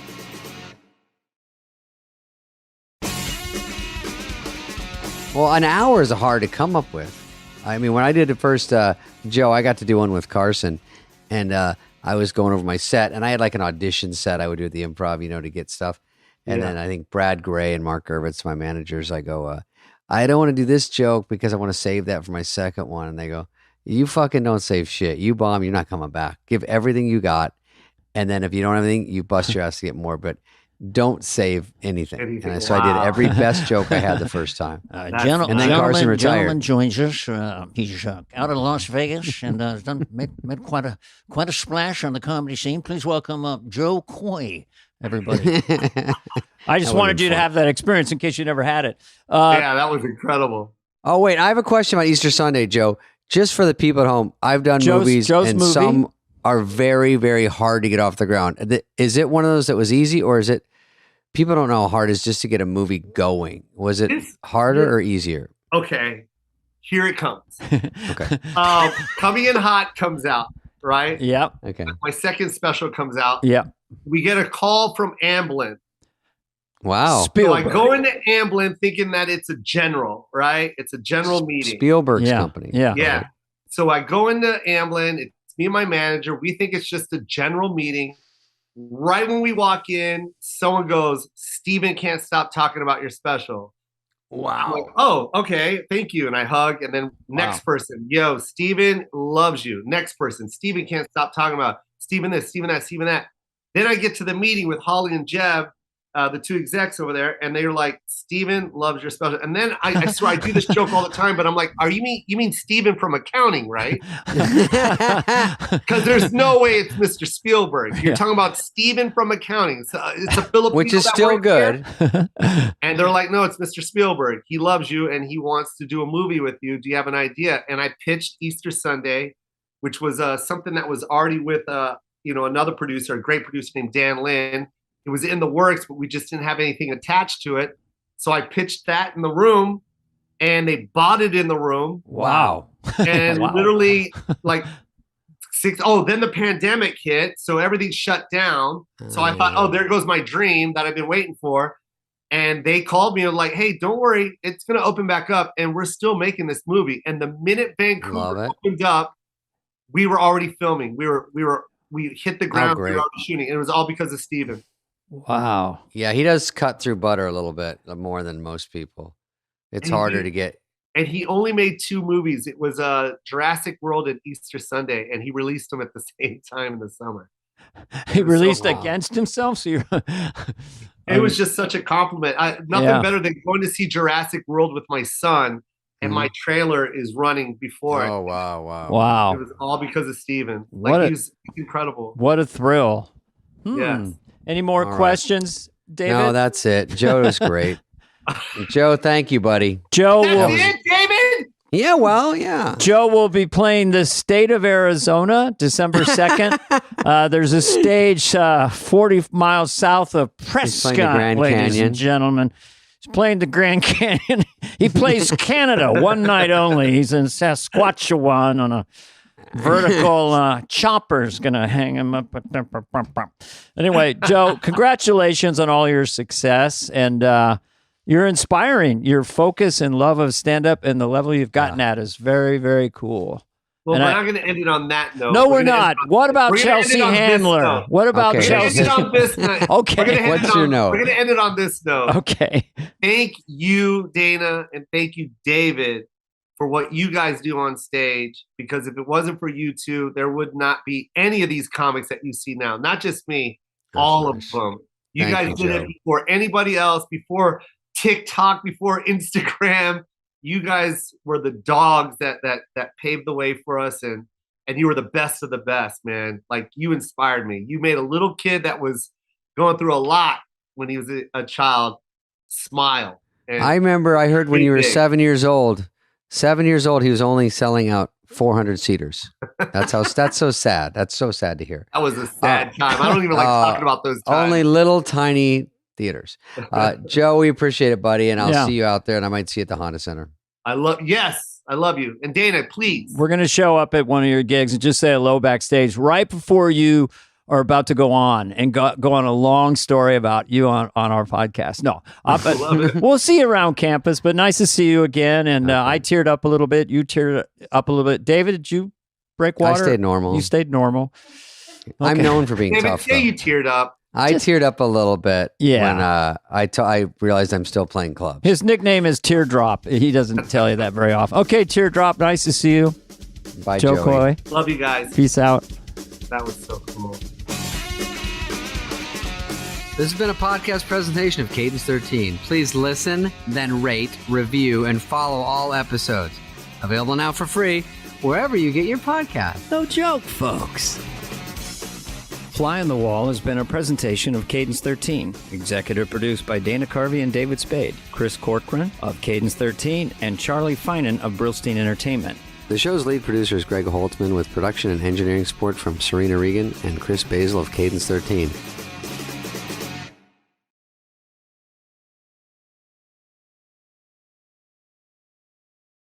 Dana, Joe Elliott is the lead singer of the rock and roll band Def Leppard, who everyone knows, pretty much everyone loves. Pour Some Sugar on Me. 2 albums that sold over 10 million copies each, has only been achieved by 5 other bands in history. And they're out there on tour with Journey and sometimes Steve Miller. And we got to talk to Joe Elliott, the lead singer, who's of course, incredibly nice guy. He's so British. He's so working class, you can't really give him a compliment. Well, I do the best I can. When did you know you could really sing your ass off? I still don't know if I can. Yeah. He's an incredibly likable chap. Still loves his job. The guys still write together. They tour. They're out with Steve Miller, Journey.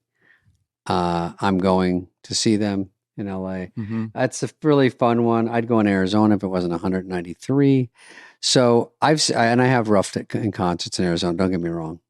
Those days are over. We for once didn't talk over him because that's true. He had a lot of great things to say. He literally, in a 5-minute period, unpacks the evolution from the Beatles all the way through the 70s. Through Bowie, he did. Through Ziggy Stardust, and then all these other bands. Scorpion. I can't even remember the name of the bands. Comprehensive encyclopedic knowledge. Yeah, he went on into where they took the horn with where it went from punk to grunge, like all that.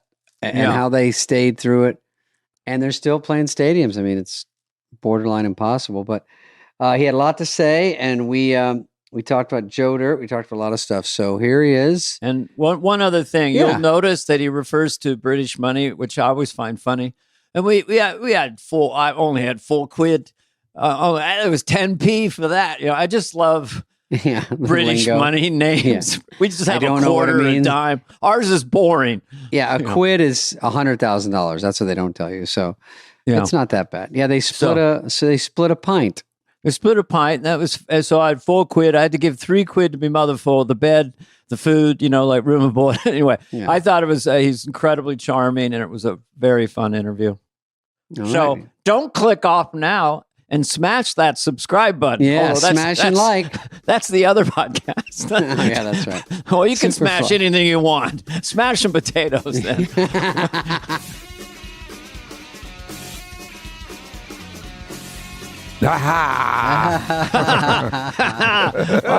Let me get a good look. You look great. It's scary. Yeah, I should hope so. I just had to shower because I was in the gym, so I didn't want to stink all the way over to wherever you guys are. Yeah. I was in a big sudsy tub, 35 seconds. Oh, madam. Well, wait a minute. You're not working tonight. You're working tomorrow night. Is this your day off? Are you traveling? Yeah. Yesterday was a travel day, and today is we call it a day off. It's a no-show day because obviously I'm talking to you guys, and then I've got to nip down to some room somewhere and do some Pyromania stuff, and then at 5:30 we've got a private tour of the Rock and Roll Hall of Fame because hello sweet. Cleveland, hello right. Cleveland. Damn, and it's pissing it down out there. Mm-hmm. It's fucking miserable. It's like Sheffield was when I was growing up. Sheffield. That's why. Raining. Yeah, you don't want to grow up in California because I'm Irish, Scottish, Norwegian. So I couldn't tell. Yeah, we're the two pastiest. But I look a little bit Irish. If you look at me close, but absolutely. I see a lot of European in you right there. Yeah. Absolutely, Oh yeah. So you know what I'm talking about. Yeah. I'm part of your tribe. If we'd have grown up in California, we would have had nothing to aspire to because it was, as kids when we used to see on the 3 channels that we had in the UK, BBC One, BBC Two, and ITV, we would get, Starsky and Hutch or whatever programs are on. Right. Dukes of Hazzard was more Midwest, but we'd get the roller skating guy in Venice Beach or wherever he was. Yes. And all the palm trees and the bikinis and think, really? Don't see that where I live. Yeah. Why work? We at one point had a British nanny, and the Brits, is that a slang, or you can say Brits? Yeah, no, you can totally say that. You had a Mary. The Brits come to LA, they go crazy because the weather is insane. A Mary Poppins. Mary Poppins, and she turned into a bit of a slapper, did she? I'm sorry. Well, I hope she didn't, but she was a real slapper. I love all the slang, We've interviewed Paul McCartney. We haven't had a lot of musicians, but we're so glad you decided to come on our podcast because we're huge fans. Spade has already bought tickets for SoFi.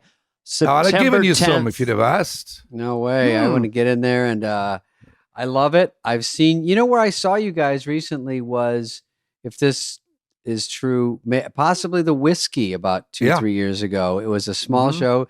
Dana, I got wind of this one.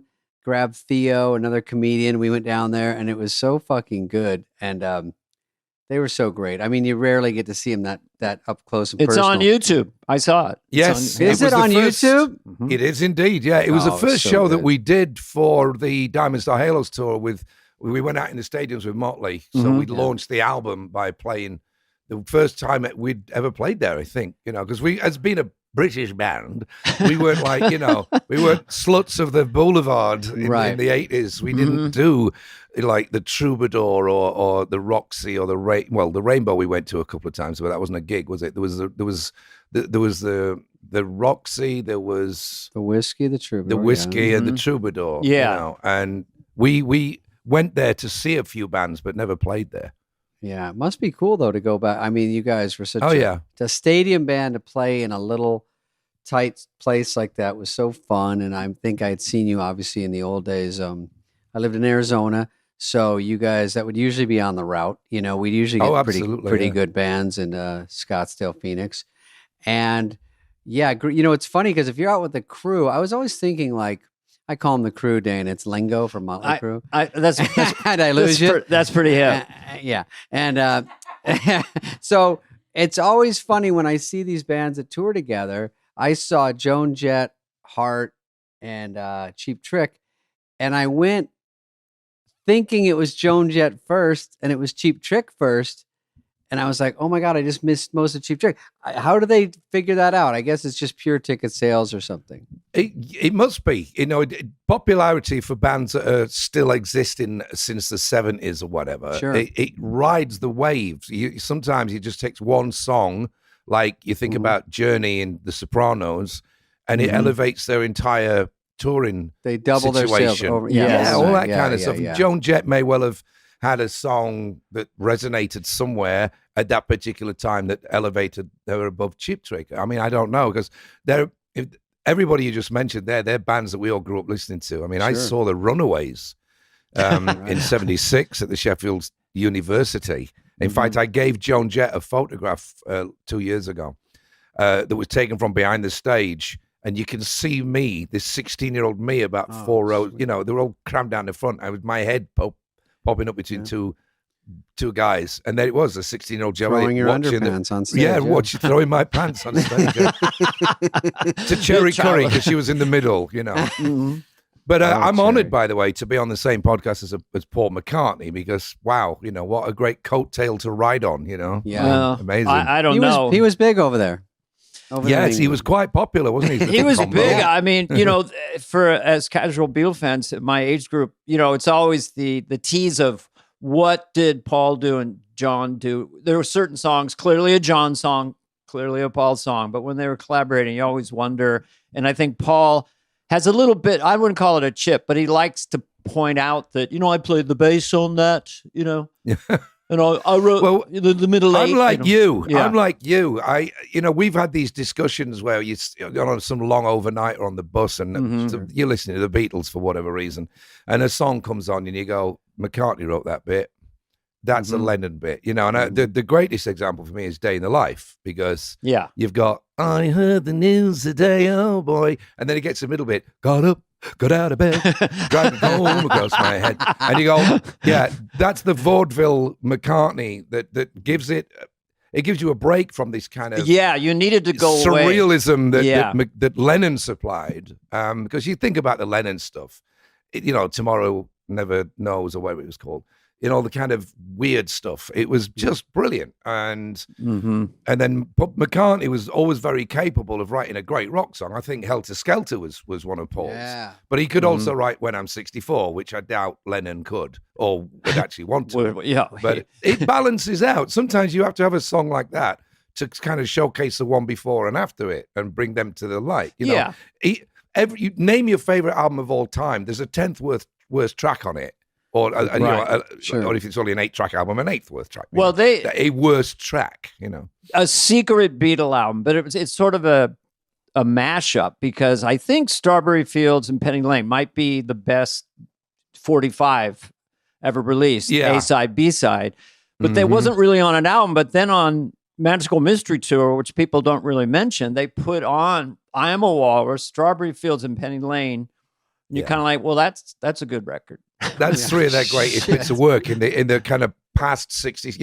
There was the touring Beatles in the black and white Beatles, if you like. Yeah. And then there was the coloured Beatles. And it went multicolour with things like Strawberry Fields. When they started taking vitamins, their output got way more creative and weird, which was great. Yes. One thing I wanted to ask you, because you're our guest today, but I love talking about music in general, is that you play the guitar, but then I find that, bands really need a front man, a band like yours or the Rolling Stones. You need someone with a voice.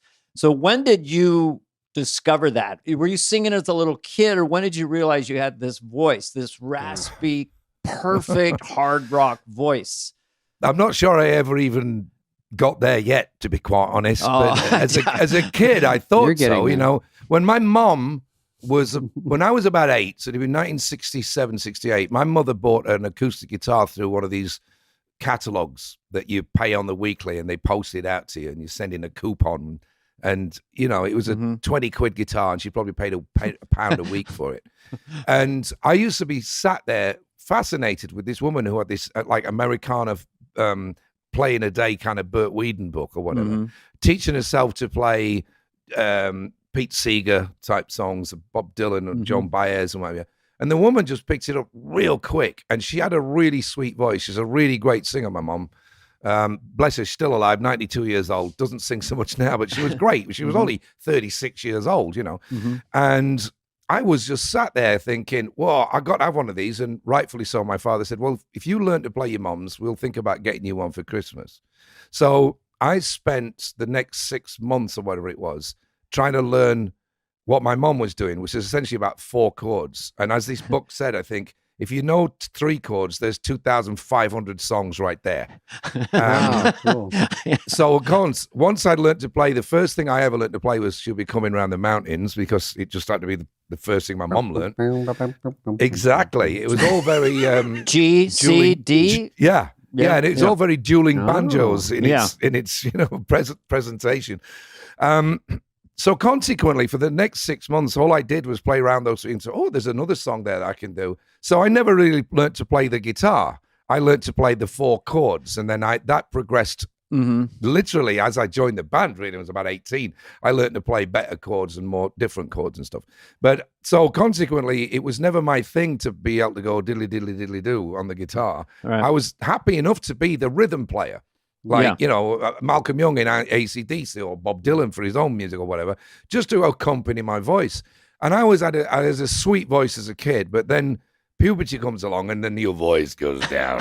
And all of a sudden, and then, of course, I also discovered girls and Wimbledon and the US Open and soccer and stuff like that. So I always came back to music at night, having gone and done whatever's going on during the day. So it was always there in my life, but it was never a consistent where I would be really crafted at my craft, because I came and went to it, but I was always anchored to it, if you know what I mean. But you were like 12, 13, 14, like the formative years. What was the music you were listening to? Everything British, pretty much, because the way that the world was set up, my life was set up, we had the one national channel, which is the BBC One, which played the pop music. So it was a top 40 channel. So occasionally some rock music would infiltrate that chart, you know. We had all the British glam bands. So we had T-Rex, we had Bowie, Roxy Music, Slade, Sweet, you know, and Queen came along. I mean, absolutely. Mott the Hoople, some great bands. And we also had the top of the pops every Thursday night for a half an hour.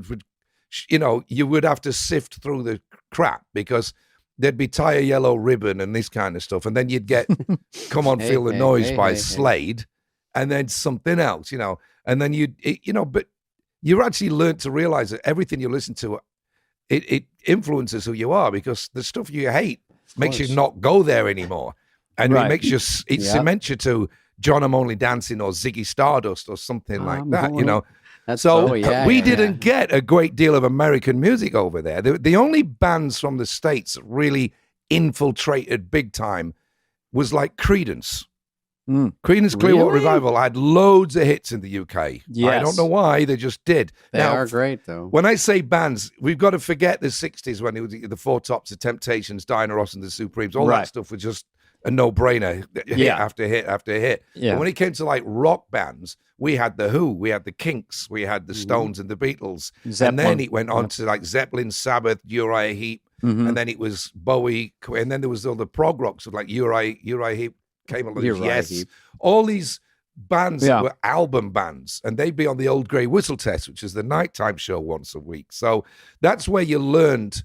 That was grown-up music. Everybody on the Whistle Test had a beard or a moustache, and they could play really serious music. Whereas Top of the Pops is all platform boots, glittery top hats, and Come On, Feel the Noise, or ballroom blitz, you know. And that was what we grew up with, you know. And it's always been part of our DNA. And what the bridge, like from glam, or Bowie, who was transcendently different than Zeppelin and so forth, and then there was punk. And then there was the idea of grunge, and maybe grunge was later, but you weren't required to sing on key or play very well. It was just a little messy. Thanks for noticing. Yeah. a raw emotion. No, but I mean, you guys were a bridge to you influenced, and then you took it in another direction, which is always very interesting listening to you. This timing is everything. Yeah. Dana. It really is. Timing is everything. When glam kicked in, I was 10, 11, 12 years old. T-Rex, the first hit they had was a song called Ride a White Swan, and then it was Hot Love, and then it was the big one in America. You called it Bang a Gong because there was a song called Get It On in the charts, but it was Get It On to us. And T-Rex, there was just T-Rex-tasy for 2 years, 71, 70 into 73. Then Bowie came along mid-72. And he wasn't just Bowie. He was like this almighty Lord shining down from another planet because he released Ziggy Stardust. He produced All the Young Dudes. He produced Transformer for Lou Reed. So he had Walk on the Wild Side and stuff. And he did Raw Power for Iggy Pop. And then, you go through this 72, 73 into 74. And a lot of those bands started to wane a little bit. Mott split in 74. And then we started reading about people like the New York Dolls. Yes. And then we get to 75, and there's a stirring going on in London. And then in 76, there's a full seismic event with the Pistols and the Clash coming along. And these bands had the integrity, supposedly, to not do Top of the Pops.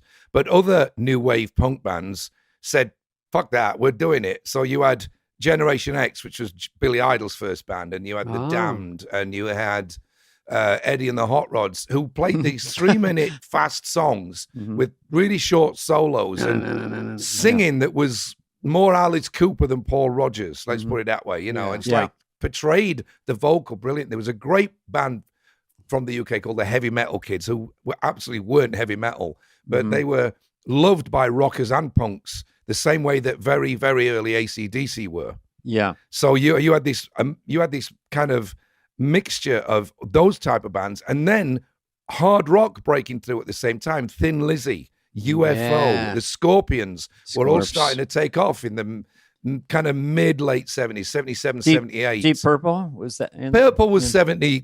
Purple was 68. Early. By the mid-70s, they were already done with David Coverdale, never mind Ian Gillan. They were split by then, and we had Rainbow instead, and we had Whitesnake instead. There was no Deep Purple till back in, they reformed in 84. So we had this massive mixture. So, I was always jealous of every single city in America had 2 or 3 radio stations that played rock music 24 hours a day. Yep. We had a 2-hour specialist show on a Saturday afternoon when you're most likely going to be at a soccer game.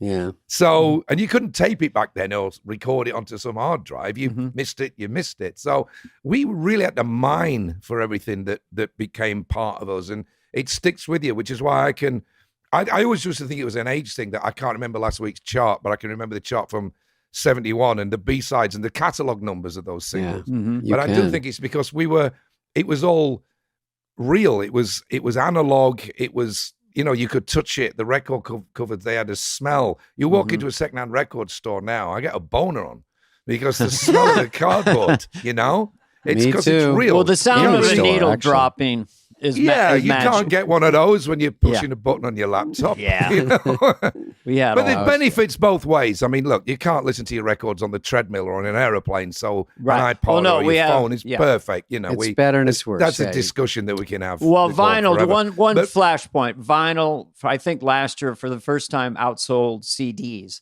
So that went full circle. Oh, really? But now, absolutely, now we're digital and all that, but we have... Which is fantastic, Right. But, all those things, album covers are 12 inches square. So you could really go to town on the artwork. Look at album covers by, say, Elton John, Goodbye Yellow Brick Road, or even better, Captain Fantastic. King Crimson. It's like, you could go right in and look at all these little details. And then it came to CDs, and we go, what about the album sleeve? Say, well, it's only 5 inches square. So if someone's going to spot that from a mile away in a CD shop, it's got to just have a big star in the middle that's beeping at you, Yeah. So you had to change your thought about presentation, visual presentation. Well, half the fun growing up, Joe, was for me, Pipsqueak in Arizona was you get the ELO album or you get whatever album, and then you just think it's so cool. Then you pull it out, then you open it up. Then sometimes they have the words, And so you just keep playing it over and over, and you look at the words because you didn't know the words. You're like, oh, that wasn't what I thought.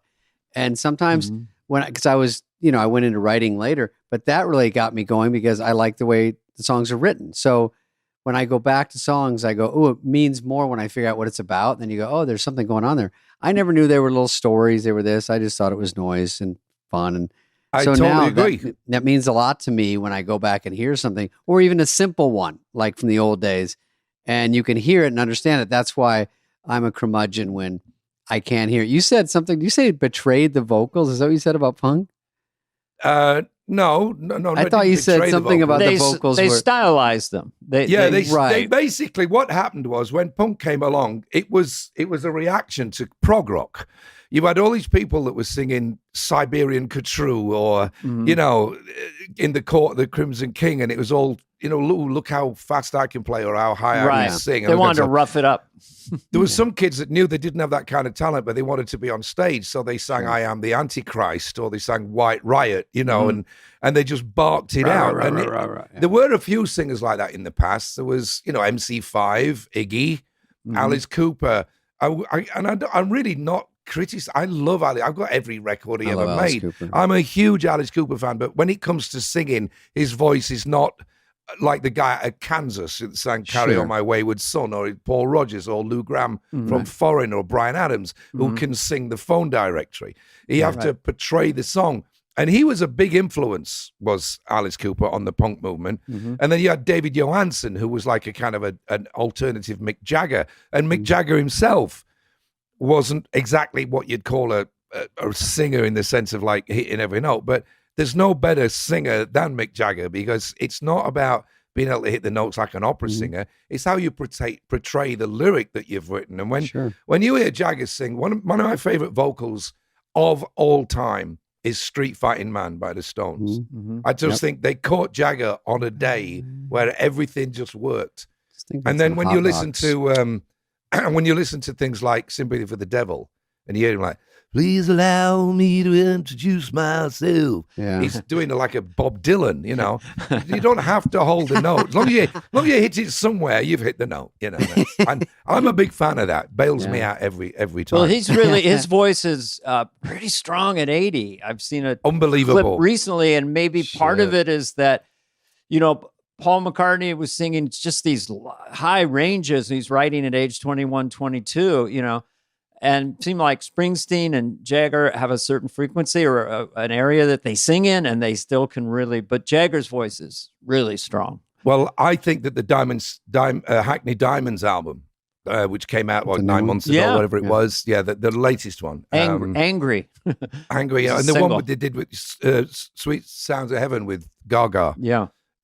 That's one of the greatest songs that they've ever written. And I think Jagger is showcased on this record so brilliantly. It's produced by a guy called Andrew Watt, who did the last couple of Aussie albums. Yeah. He did, I think he did the new Pearl Jam, but he did the solo album by Eddie Vedder. He's a fantastic producer, and he got the best out of those guys. It was lovely. It was a beautiful song. Like Wild Horses, if you think that was 60s.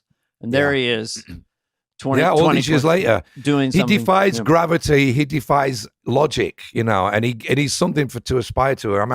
I'm 65 in 2 days' time, so I can get a bus pass, and, all that kind of stuff. And push my 2 more days of work, and then that's town. And then I can retire.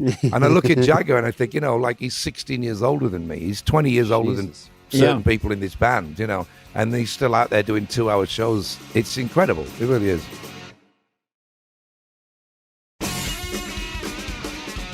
Well, it seems like you guys, part of your brand is like when I watched you on those YouTube clips at the Whiskey A Go-Go, it was like, okay, the flag is not touching the ground at all. We are loud. We are, you guys are not, there's not like, oh, remember they used to be Def Leppard. So I think a lot of it is a mindset or a competitive nature with yourself that you don't want to be, they used to be Def Leppard. They are Def Leppard. I mean, that's what I'm getting from you guys. It's a challenge. It's been a challenge all our lives, ever since you mentioned grunge a while back. Grunge didn't really come in until like 92. And even then, people were suspicious of, is this just a passing fad? You know, I remember when all the Rolling Stones and these kind of magazines would go, oh, it's all over for us, thumbs down, because here come Nirvana and Pearl Jam. Mm-hmm. But during that tour for the Adrenalize albums, 92, 93, we were still doing multiple arenas around America, right? Because it hadn't really kicked in. Where it started to pull us down was in the mid-90s, like 96, when basically our own record label were like going, really? And so you had to, guys are still here. Yeah. So you have to look at it. I often use the phrase like it's just like a plane going through a turbulence in a cloud. As long as you still got the power to keep going, sooner or later you're going to come out the other side to nice, smooth blue skies. And we never split up. We never stopped believing in ourselves. Right. We just had to reconvince the world who we were. Was that euphoria that got you out of that? Sort of. Well, that was the start of it. That was the end of the night. Yeah, it was 99. We had this kind of one hit, kind of semi-hit of it called Promises, which was us working with Mutt Lange again for the first time in about 8 years. Mm-hmm. And then it was the touring that did it, really. We've really only we took 2004 off and 2010, and there hasn't been a year, except for during the pandemic years, where we haven't toured. There's always been somewhere in the world that wanted us at a certain level. Mm-hmm. And we've built it up and built it up and built it up to the point where in 2018, we were doing a double header with Journey, and it was going so well that they added 10 stadiums on the end of it, and they all sold out. So then all the business people are looking at us going, because a lot of the bands that people would always pigeonhole us with were playing bowling alleys. And we were like, no, we're not going to go there. You look at the success of bands like Bon Jovi or U2 or slightly different music, but, still rock, Depeche Mode, even Duran Duran. They had audiences that weren't really going anywhere. They'd waned a bit, but their core audiences and our core audiences were always bigger than everybody else's, because when we were Def Leppard in the 80s, if you like, we were selling 10 million albums, or we was just behind Michael Jackson. And then in 1988, we were the biggest selling album of the year. Even if some fans go away, that core audience has bought 10 million records. Other bands that might have been in the top 5 with you, maybe only sold 1.5 or 2 million records. So when their audience shrinks percentage-wise, it's a lot smaller than ours would have been. Mm-hmm. So there was always, if we could keep them on side by continuously coming out and entertaining them and being as good as we could be and making new music and not relying on the old stuff, because the one thing that this band will never be is a nostalgia act. Of course, we'll play the hits. Would you want to go see the Stones or McCartney? No, you have to. You have to. Satisfaction or Love Me Do or whichever Beatles. And you have song a lot of hits to point at. There's a lot of people these days that don't have hits. There are songs that if we don't play, we wouldn't get out the building alive, and we are aware of that. Yeah. And we call it the Pete Townsend factor. That within the band, we call it. It's like, does he really want to play My Generation? Probably not. Do we want him to? Absolutely. Yeah. So you do it for your crowd, and it's fun. Yeah. You have to have a respect for the audience and your own self dignity, if you like, to realize that sometimes you just have to get over that hump of like, oh God, not this song again. I think it's totally legit to say that in rehearsals. I mean, seriously, when we got back together after COVID, we hadn't seen each other for 2.5 years, never mind played together. And 2 days into rehearsals, we got to like Rock of Ages and Photograph, and I just remember me and Phil looking at each other going, do we have to? Because we know it, But we did, and it sounded just like when we left off, in 2019. Mm-hmm.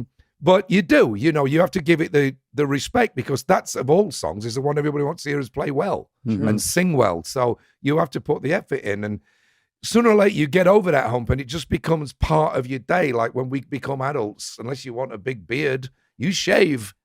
You know what I mean? Right. It's like, I hate it, but you got to do it. And it's like rehearsals. It's the same thing. It's part of what we do. And a lot of artists get sick of doing the same stuff, and they live on that and they thrive off it. And certain artists it works for. When Bob Dylan does a song and the audience come out and they go, I didn't even recognize that was Hard Rain's Gonna Fall, because he's done it for so long that people expect him to be like that. This like curmudgeon is a nice word that you used earlier on. Whereas with us, we're more like the Stones. If you're going to play Sympathy for the Devil, play it like it sounds on the record. Oh, yeah. And because that's why they're coming. They're not coming to hear a tricks. Reggae version of Rock of Ages. That's the work part. I mean, I was asked once, how do you turn someone on? And I just spontaneously thought, turn yourself on, which, so you have to, Joe, have to get turned on, pour some it's sugar. Not hard when you get up on stage at the side and of the stage. Everyone's plugged in. And there's 38,000 people in the stadium, and you can see them because they haven't put the house lights down yet. They're happy. And you stood behind the screen, and you just look at it, we're all high-fiving each other going, can you believe this is amazing? People that work with us, that have worked with other bands, go, I can't believe you guys get so excited about doing this. And we're like, well, where we came from as kids, you have to understand, 1 in a billion gets the chance to do that, and there's 5 of us here doing it. This is like, we won the lottery twice. I mean, we won it once, and then we won it again the next week, sort of thing. It's like, it's amazing. So turning ourselves on is not that difficult. It really isn't, because comedians all want to be rock stars. You know that. It's not just a cliche. And there's some really funny YouTube clips out of you backstage singing Georgia, and you're about to go on, and then it plugs in, and I get it. That stadium, and then you've got your bandmates, which sound fantastic. Your lead guitars. Yeah, we all want to, you guys want to be rock stars. We want to be comedians. It works out really well, It's like, I think the grass is always greener on the other side, so we think. But once you realize you get over there and you go, this is not as easy as I thought. I think like Keanu Reeves, does you really want to do a tour for 9 months in the back of a transit van? Or do you want to make John Wick 5 and then $20 million? I mean, it's exactly. A tough one. You've got to have such immense willpower to battle through the being lazy. That's tough, yeah. With us, it's never been that difficult we've never been lazy. We work really hard. Like I said, this is a day off and we're doing loads of press because there's stuff to be talked about. Mm-hmm. And it's a pleasure because if it wasn't me, it'd be somebody else. And then we start to sink down the plug hole, So it's like everything we do is part of keeping the momentum of the band going. From America, we always heard that, working class lads like Ozzy Osbourne or you guys, I mean, are you guys considered working class? I don't know what Not economics. Anymore. No, but when you grew up. Yeah. And I mean, it's a ridiculous term because we work harder than we ever worked as working class kids. Yeah. I used to work at factory in Sheffield, right? When I started when I was 16 and I left when I was 19 and a half. So it was like almost a quarter of my life I worked in this factory where you clock in, clock out. And you're thinking 50 years of this shit. And you're watching everybody else going in and they're all like zombies. They're taking the paycheck. They go home to their 3.2 kids and the mortgage and this kind of thing. And and we also had, the benefit of having all these punk bands, giving it something, thinking, Jesus Christ, I'd rather do that for 18 months than this for 50 years. Mm-hmm. So, we were working class. When we first started, this is absolutely no lie. When we first got together as a band, we all had day jobs, but it was traditional to give half your wages to your mom because now you're paying board for the food, for the laundry, for the bed. And so my first pay packet was £8, and I think I gave 3 of it to my mom, and so I had £5 to last me the week. And if I went out bought a ticket for a gig, it'd be £1.25, £1.50. Half your money's gone. You're borrowing money by 3 days before payday. That was working class. We used to go to the Sheldon pub just around the corner from our rehearsal room, and we would buy 1 pint and get 5 straws. Okay. And if we bought the pint, it meant that we were walking home because that was the bus fare, And we went through that for 18 months, 2 years before we, got any traction as a band. But the ones that left by the wayside were gone. Our first drummer, Tony, didn't last for more than a year. Rick came in, and then we were the same lineup right up until 1982 when Phil joined, and we had to part company with Pete Willis, our original guitar player. And that lineup would have stayed the same had Steve not died. And this lineup now has been together for 32 years because we have something in common that you can't buy. I mean, I don't like using the phrase X Factor because of the show, but that X Factor, that hidden gene that we've got that's kept us all focused and on the same page and willing to try different things and not just shut stuff down at first suggestion of going off the rails a bit. We've all grown into finishing each other's sentences, if you know what I mean. Because that's a true example of a band. I mean, 32 years, same 5 people, pretty impressive when you think of the health issues that we've all been through. Sure. Vivian's currently dealing with cancer and has been for 10 years, you know. Rick's got one arm. How many one-armed drummers are out there? Yeah. You know? We've survived.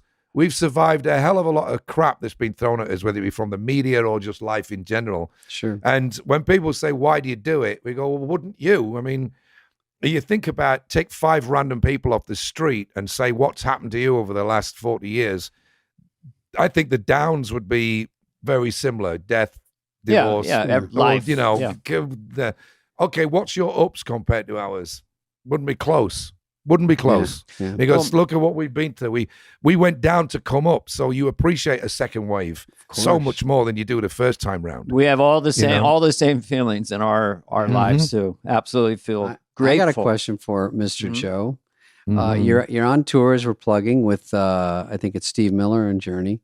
Yeah, is that right? Okay. The question about, obviously Journey has a, I'd say, new singer, but it's been a long time, who's great. I'd seen him.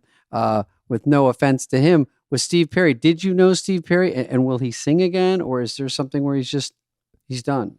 That is actually a question for Neil Schon, but in my world, I wouldn't know any of their internal politics except for all the infighting that was going on between him and Jonathan Cain before the tour started, which I don't know on the surface appears to be, you know, sorted. Fixed, yeah. You know, so they're going on stage and doing it. I don't think they'd be able to. I certainly wouldn't be able to go on stage with people I didn't like. Sure. So I don't, but their dynamics may be different to ours. I did meet Steve Perry once in 1983 in Lexington, Kentucky. I know it's a bizarre thing to remember. We were playing the night after them and we were in the day before. So we got invited down. Brian Adams was the opening act. It was 1983. I think I saw that. Yeah, and we were in the dressing room just having, you know, just talking to these guys that we'd bought their records and we'd seen them on tour in England. And then Steve Perry roller skated into the dressing room. So these are the things that you remember because, like, I've never seen that before. You know, now the breakup makes sense. No, I'm just kidding. I don't know. Yeah, maybe Dancing on Ice is his next thing. Such a voice. He's so good and incredible. You know, but Arnell's got almost exactly the same voice. So it works. You know. Yeah, of course. Whereas I saw it. When you think about, say, Van Halen, they totally reset themselves after they parted company with David Lee Roth. Sure. And they got Sammy Hagar in. It was almost like a different band, or it was almost like Eddie Van Halen joined the Sammy Hagar band because the flagship thing is always the voice. And Sammy didn't sound anything like David Lee Roth, whereas Arnell sounds exactly like Steve Perry because he used to be in Indonesia. He used to be in a Journey cover band. That's how they found him on YouTube. Well, I'd have a question. Just like you guys sit around, like, first of all, I just wanted to observe that comedians have a likability quotient. I could point to David or Adam Sandler, friends of mine. The audience really likes them. I say that your band is really likable and you exude joy. And when I've seen stuff about you guys writing or working together, you're kind of giving each other credit. Like you came up with a little guitar lick that became Pour Some Sugar on Me. And then I think it was Phil just said, oh, then, that was Joe's. And then I put it here. I don't know. You guys don't seem to compete in that way. Do you have how do you write? You sit around with guitars. How do you make your songs? What's your process? Well, in those days, when we were writing, we'd all be sitting around in a room, and it was. You see, the thing is with this band, the boss is the song. It's not me. It's not Phil. It's not Sav. The song is the boss, and we work for the song, and we bow down to the song. And we used to sit around, and it was like, literally, it would be musically, it would always be coming mostly from a guitar player. He'd say, "Well, I've got this riff," and then they would play the riff round, and we go, "Okay. Can we sing any melodies over that?" And then it's like, okay, where do we go from that riff? That's the verse. Now we need a bridge and a chorus. And so people would just dig out little bits that they've been saving on cassettes or in their head and say, well, I glue this bit together. Great example is the song Hysteria. The jangle over the verse was Sav. The bridge, I think, was Phil. And the chorus was Steve. And me and Muck came up with the melodies and the lyrics mostly. I think Sav came up with the lyric for the bridge. So it was a total team effort, but we've kind of changed a bit because I think we were a little uncomfortable or not confident enough to walk into a room and go, I've got this song. We always said, I've got this idea for a song because it's what you did as a band. put it all in the pot and stirred it round. But then when you spend more time away because you do a tour and then you get into your 30s and you're married with kids, you tour maybe a bit less and you're at home more, you tend to just pick up a guitar or sit at a piano or pen and paper and you start and you finish. You don't leave it half finished for somebody else to do. So our songwriting changed. We still do write as a team. We were doing that as recently as 2 albums ago. But then during the pandemic, when we were going to get together and see what we had, when we couldn't get together, we wrote literally individually and presented each other with finished songs for the first 9. And then the following 5, Phil did say to me, I've got this half idea, and he'd send me an MP3 and I would fill in the gaps. So, there's a couple of songs that are written by 3 of us, but most of the songs on Diamond Star Halos were written by one person because we all just got confident over the last 12, 15 years of being able to write songs on our own. So it just depends on the time of your, which part of your career. You can kind of feel what works. We're writing jokes, and after years, you can just think, I think this one will work. Just from so much experience of you guys playing, you might go, we need something like this. This is a good one. What you guys need is this one. How do you turn a duck into a soul singer? How? I don't know. You put it in a microwave until it's Bill Withers. Finally, one we haven't heard. That's good. Bill Withers. It's my favorite joke of all time, and it's clean. It's amazing. And it's music related. You can have that, guys. You can have that one.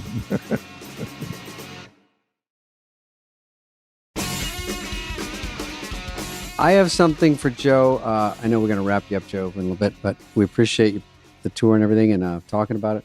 But I will tell you, this is not a quickie, but it's a story of when we were doing this movie, Joe Dirt. Dana, I don't think you know this. So the Kid Rock was the bad guy. So 2 things. One, we did get a good song for the trailer. And getting songs in movies is so hard, and especially if we were a low-budget movie. You go out to Ted Nugent, we go out to, Joe Dirt was like a rocker. And Joe Dirt loves Def Leppard, right? So we cleared wearing a Def Leppard shirt, and Joe may or may not know the ins and outs of this kind of stuff. But so we have to clear it with somebody. And so I wear, as Joe Dirt, this Def Leppard shirt, and you have to use a shirt in a positive manner. It's kind of part of the deal. You can't be derogatory. You can't say negative things. It's so weird, but I get it. So he's my favorite band. And now we're doing a scene and Kid Rock and I are in an argument. And when I leave, I said, hey, yell to me, Def Leppard sucks. Because that's like the worst dagger you could say to me. So he goes, and Def Leppard sucks. And I go, oh, it's like the last thing I want to hear. So just to finish me off. So then we're not allowed to use the scene because we're breaking the deal with Def Leppard. So either me or someone got on with someone from the record company, maybe it never got to Joe, but explained the situation. And they said, oh, so the good guy likes Def. Yeah, that's fine. You can keep it. Or that would have been gone. And that's one of my favorite things in the movie. And so A, he was part of Joe Dirt, the band was, and B, we got that one in. I think I wore a Def Leppard t-shirt as Garth under my Yes, flannel. you did. Oh, I remember shit. it well. Yeah, it was a very 2 cool movies t-shirt. out of 2? Yeah. God damn. Wow, that's And David, you may well have forgotten this, but in 1998, maybe 1999, I met you in the Riot House, and it was just after that film had come out. Yeah, yes, you don't remember. I don't because remember. we were both drinking. And I remember I went up to you, I said, I've got to do this just for fun. I said, I heard what you wrote. And then you looked at me and went, dude, I was on your side. It was just it was Kid Rock, it wasn't me. Said the same bullshit story. So cut to about 15 minutes later, we were talking at the bar, and then we just looked over, and there was Chris Rock, Kid Rock, and Justin Timberlake all at the bar. And we all stood as a 5 I for love it. hours talking That's about a power 5, everything. dude. Yeah, and Chris Rock broke into singing Foolin', and then he looked at me like, dude, black man can't like your music. It was hilarious. And then me and Kid Rock went down to a nightclub to watch this band called Kids in America who did 80s covers. Mm-hmm. And he dragged me up on stage to do Pour Some Sugar on Me with him. And right in the middle bit, when he goes to this little breakdown guitar, he went into a rap over the drums. Uh-oh. And then we seamlessly came straight back out Love it. until and then back into the song. Like we'd rehearse it 100 times. Love it. And that was the same night. Go figure. I love it. Wow. Yeah. It's so funny because Kid Rock is funny because he's good to jump on stage. He goes, this guy gave me a $50,000 to sing 2 songs at his birthday. And I go, does he give you another 50 to get off? Was it Ted Nugent? He stays for 2 hours. Fuck. Well, that's great, man. That's so fun. I love it. Well, thank you, Joe. Danny, got anything else this young man? Not at all. Just a huge fan.